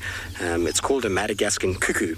Now, generally occurs on Madagascar, but there's two birds that are being seen at the moment. One was seen in the central part of South Africa, and the other one was seen on the eastern side of South Africa. Now, those two birds have somehow got to get back to where they've come from, and so I'm hoping that they cross through maybe one of these areas and somebody picks it up. They've got a call that's a little bit, it's not similar once you hear it, but it kind of reminds me of a red-chested cuckoo, but a much, much slower version of it. So if we hear it, we'll have to, go racing off to try and find it. We'll be very lucky if we see that bird. There's no record for a Madagascan cuckoo in the Sabi Sands, so it would be a really nice bird to get in this area. I'm just trying to think of all the other rarities that have been seen of late. There's blue-cheeked bee-eater recently. Crake was seen. Red-winged starlings, those are also quite rare for this area. Very common elsewhere, but Sabi Sands, I've never seen them here. Capped wheatear. So there's a few random things that have been showing up. Always, when you get big rains, you get some very odd birds arriving. We should also be looking out for white-breasted cuckoo shrikes. They often come through when it's been raining a little bit like this. Okay, I'm going to carry on. I'll probably do a little bit of birding and see how things are going, just amble along the banks of the Mulawati. In the meantime, though, let's send you across to Tswalu and the Cheetah.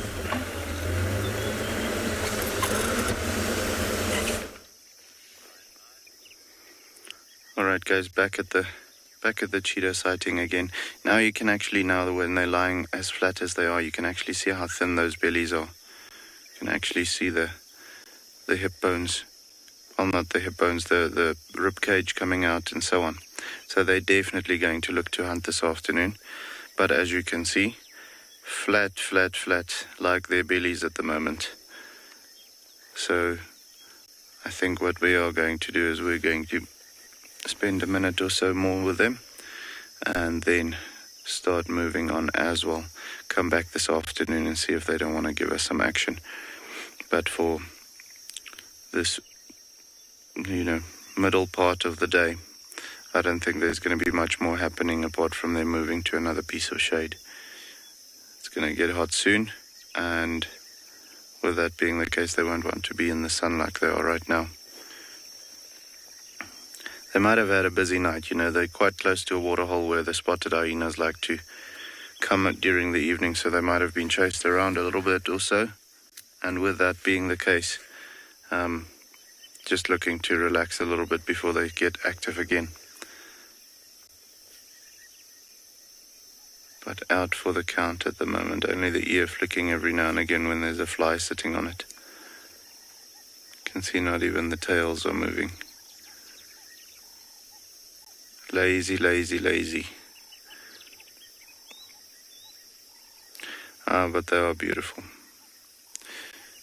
Something quite interesting which I only heard from one of our guides working here at Tswalu the other day.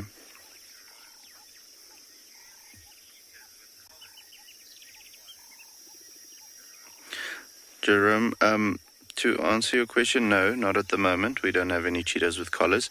What does happen, though, is if we do have a cheetah that we maybe had to help, let's say he or she got an injury and it was from a man-made object. Say, let's say they run away from danger and they unfortunately run into the fence line or something like that, and we decide that it is necessary for us to help that animal, we will sometimes collar the animal just to make sure that we can keep track of its movements and make sure that he or she is healing the way we want them to.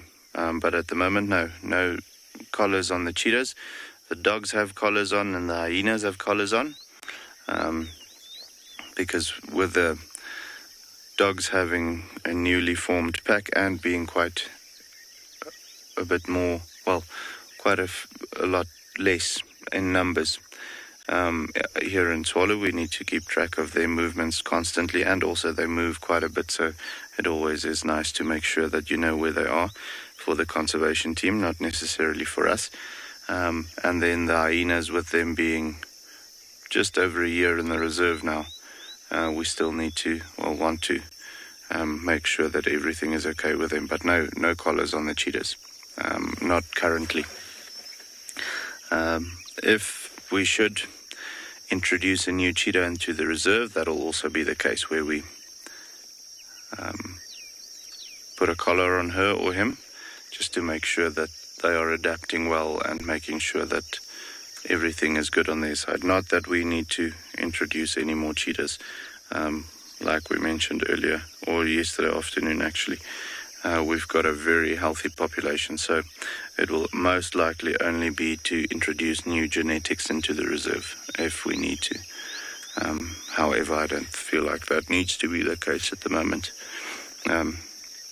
But yeah, guys, to come back to what I was talking about, when you look at a leopard, you use the whisker count to ID the animal and so on. And with cheetahs, I suppose you can do that as well. But one of our very experienced guides told me the other day that the easiest way to look at or to identify a cheetah is to look at the spots on the inside of their front leg. And that is the way they typically use to ID the cheetahs. These two boys, I mean, we know them so well. As soon as you see them, you know that's them. But if it's one that you don't see often, you can actually use the spot pattern on the inside of the front legs to actively identify the cat. There's a little less spot, so it's easier to match up or to find which individual it is, which is something I never knew. So that's quite interesting for me as well. But as you can imagine, with a cheetah having so many small spots all over its face and over the entire body, it's difficult to look elsewhere. You can get confused quite quickly. But yeah, lazy at the moment. Not moving a muscle. But hopefully they'll recharge the batteries now and then have a full battery pack when we come out this afternoon and are in the mood for running around and chasing animals and doing all of those exciting things when we come back. That would be great.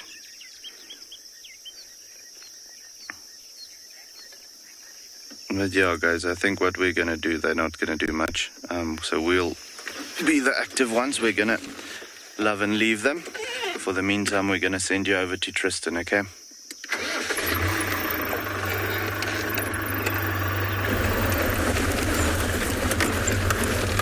Well, I feel your kind of thought pattern. I hope that it's going to be the same this afternoon for us too. We'll try and head back to those 3 and see if there's actually a little bit more activity than what we had this morning. I suspect though early afternoon they're going to be sleeping, so we're just going to have to be patient with it and just kind of wait until the later sort of portion of the afternoon, and then hopefully they'll get moving. They are quite close to the western sort of boundary of Cheetah, so hopefully they don't carry on westwards. Hopefully they just stay in there and then just move into a nicer spot where we can see them. That will be a treat. Also, it's always kind of a good place to go because we know that Thandi and Cub are spending a lot more time on Cheetah in the Mulawanini, so it might be worth just scratching that area as well this afternoon. You never know what you can come up with. These cats are very close to one another at the moment. Kuchava, Sibling and Thandi are all overlapping at Cheetah. It's like they're all kind of edges of their territory, all hit Cheetah Dam from various angles. So I'm sure there's going to be a blowout at some point with those girls. They're going to meet up, and who knows then what will happen. We know that Thandi's already had a kind of altercation with Kuchava recently, and prior to that Sibling, which she came off second best in. But who knows, you never know, any day can result in something different, that's for sure. Otherwise it's really quiet. I haven't seen any other tracks or anything to speak of. Seems like quite a few Ellies have been around, but other than that, fairly quiet. Simon, I mean, yes and no. So personally struggle with it. I mean, there's one or two that I can kind of think are pretty confident I'd be able to ID. We used to have actually a leopard a few years ago that used to have a little X in his pad. So when he stood, you could see this little kind of X shape, which was just a scarring on his foot.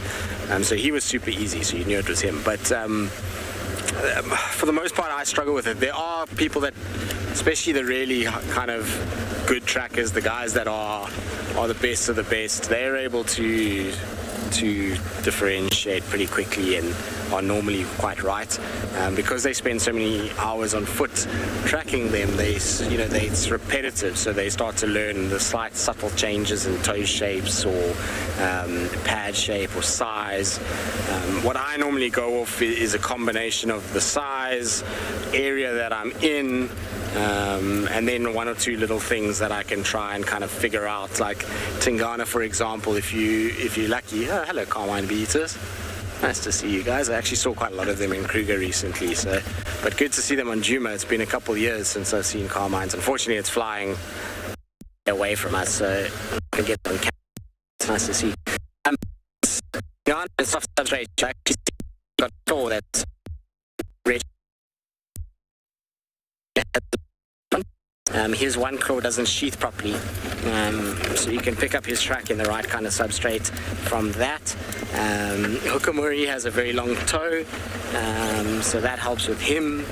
So it really just depends on the individual. Some have very kind of unique markers that help you, but I really do struggle with it, if I'm honest.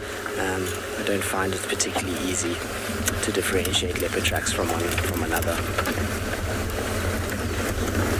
Not saying that people can't, though. Some can and do it very, very well. I wonder if we'll ever get sausage fruit on the sausage tree. I was just driving past. It's the only sausage tree on the entire property, but I've never seen any fruit on it. And maybe that's because it is the only one that it actually just doesn't ever get pollinated enough to cause it to grow any fruit. It's a bit sad, actually. It would be so nice to have a kind of big sausage tree with big hanging fruits that come down from there. Alright, so I'm going to carry on and see what else I can find. In the meantime, though, let's send you across to Stephen.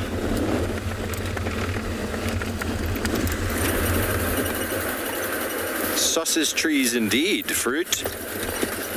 I haven't seen the one on Juma fruit, but we've actually found a few when we were doing the WildEarth expedition the year before last. Quite a few of them in Vuetela camp.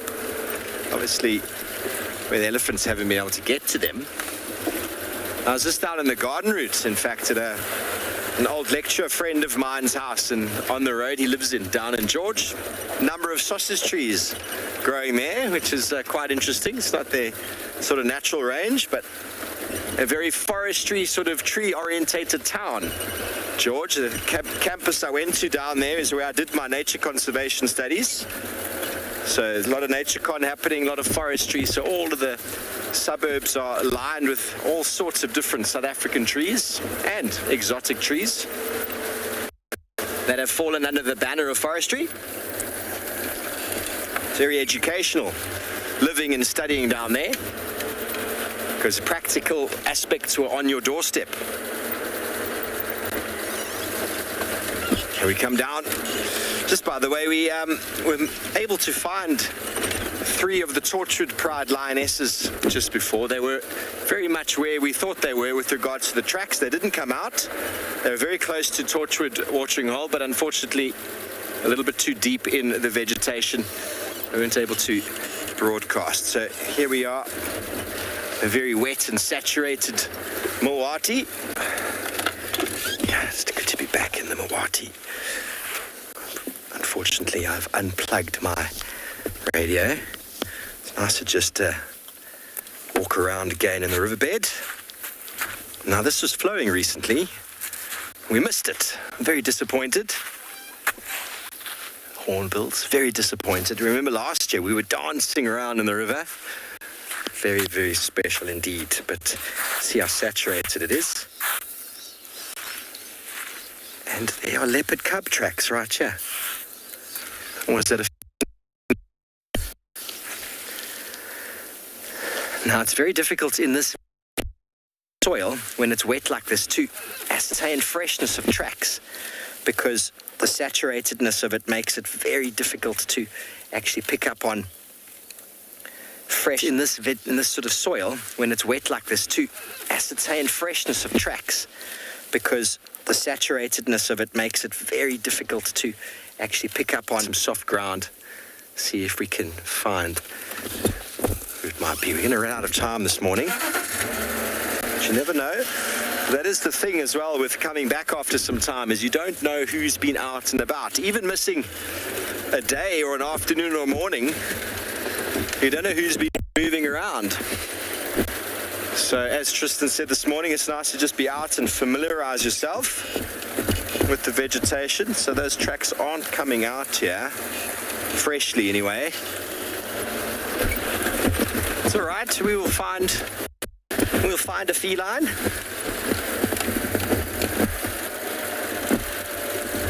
Kim, that's a very good question. Obviously rain is a big one for destroying tracks, but high windy conditions, they change the aspect and the shadow and the shape. They blow the track inside.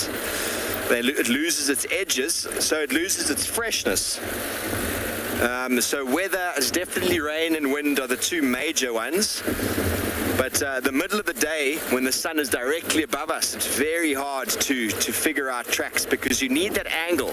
It's why the early morning and the sort of late afternoon is the best time, because it gives you a shadow aspect so you can actually see the track from an angle.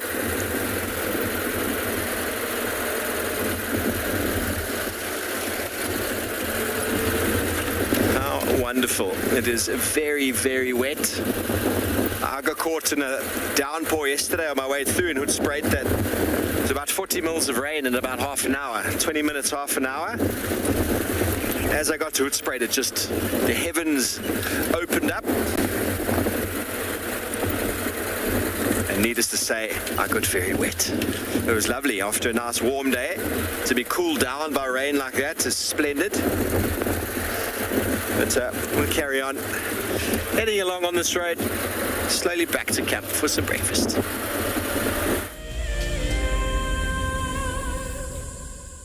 The new year has arrived, and with it comes all kinds of other new beginnings. From hyena cubs to meerkat pups, the bush is full of new life. If you want to find out more, then sign up to be an explorer and join our New Beginnings Fireside Chat. Tristan and Steve will be looking at what's new here in the wilderness as we enter 2021. Join them on the 17th of January, straight after the Sunset Safari. For the month of January 2021, we are offering a chance to win a unique WildEarth expedition to the magnificent Tswalu Kalahari. From the ancient quartzites Koranenberg Mountains to the southern Kalahari's red sand dunes, Tswalu offers what travelers crave most: space and time. The winner will explore this landscape in a vehicle, on foot, or on horseback, with a chance to go behind the scenes with WildEarth and of course meet the meerkats. The prize includes a 3-night stay for you and a friend at the luxury Motse Lodge, including flights from either Johannesburg or Cape Town. Open to all WildEarth explorers who have signed up before the end of January 2021. Terms and conditions apply. My name is Ross and I'm a field guide at andBeyond Phinda Private Game Reserve. I love getting questions from guests on WildEarth because I love sharing and learning information about nature with new people, and it also makes me feel like you're all joining me in real life. If you want to ask a question on WildEarth, then you need to register on our website. Once registered, go to our live safari page and submit your question below our live feed.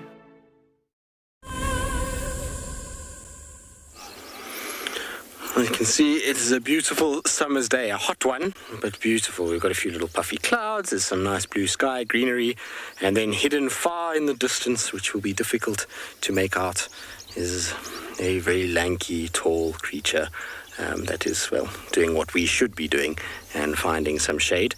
But in order for us to show you the giraffe that is sticking out of the greenery, we needed to park in the sun. I must be honest, I'm a little jealous of our giraffe that's kind of sitting there. It's amazing actually how well they sort of blend in. That one now obviously stands out because it's in the shade. If it was in a lighter sort of area and just moved one step to the left, you would have no idea that it was there. But it's nice to see, always good that there's some giraffe around, because in this area we often go through times where we don't see a lot of giraffe. Particularly now, I find generally late summer we start to kind of see very few of them, and it's only when sort of midwinter to sort of late winter, when the knobthorns start flowering, that we start to see the giraffe numbers kind of increase again. Where they go and what they get up to, I'm not quite sure. It's not like there isn't a plethora of food in this area for them to eat, but they seem to find other kind of more desirable places to go and feed, so it's good to have them. Hopefully we'll also get some buffalo around soon.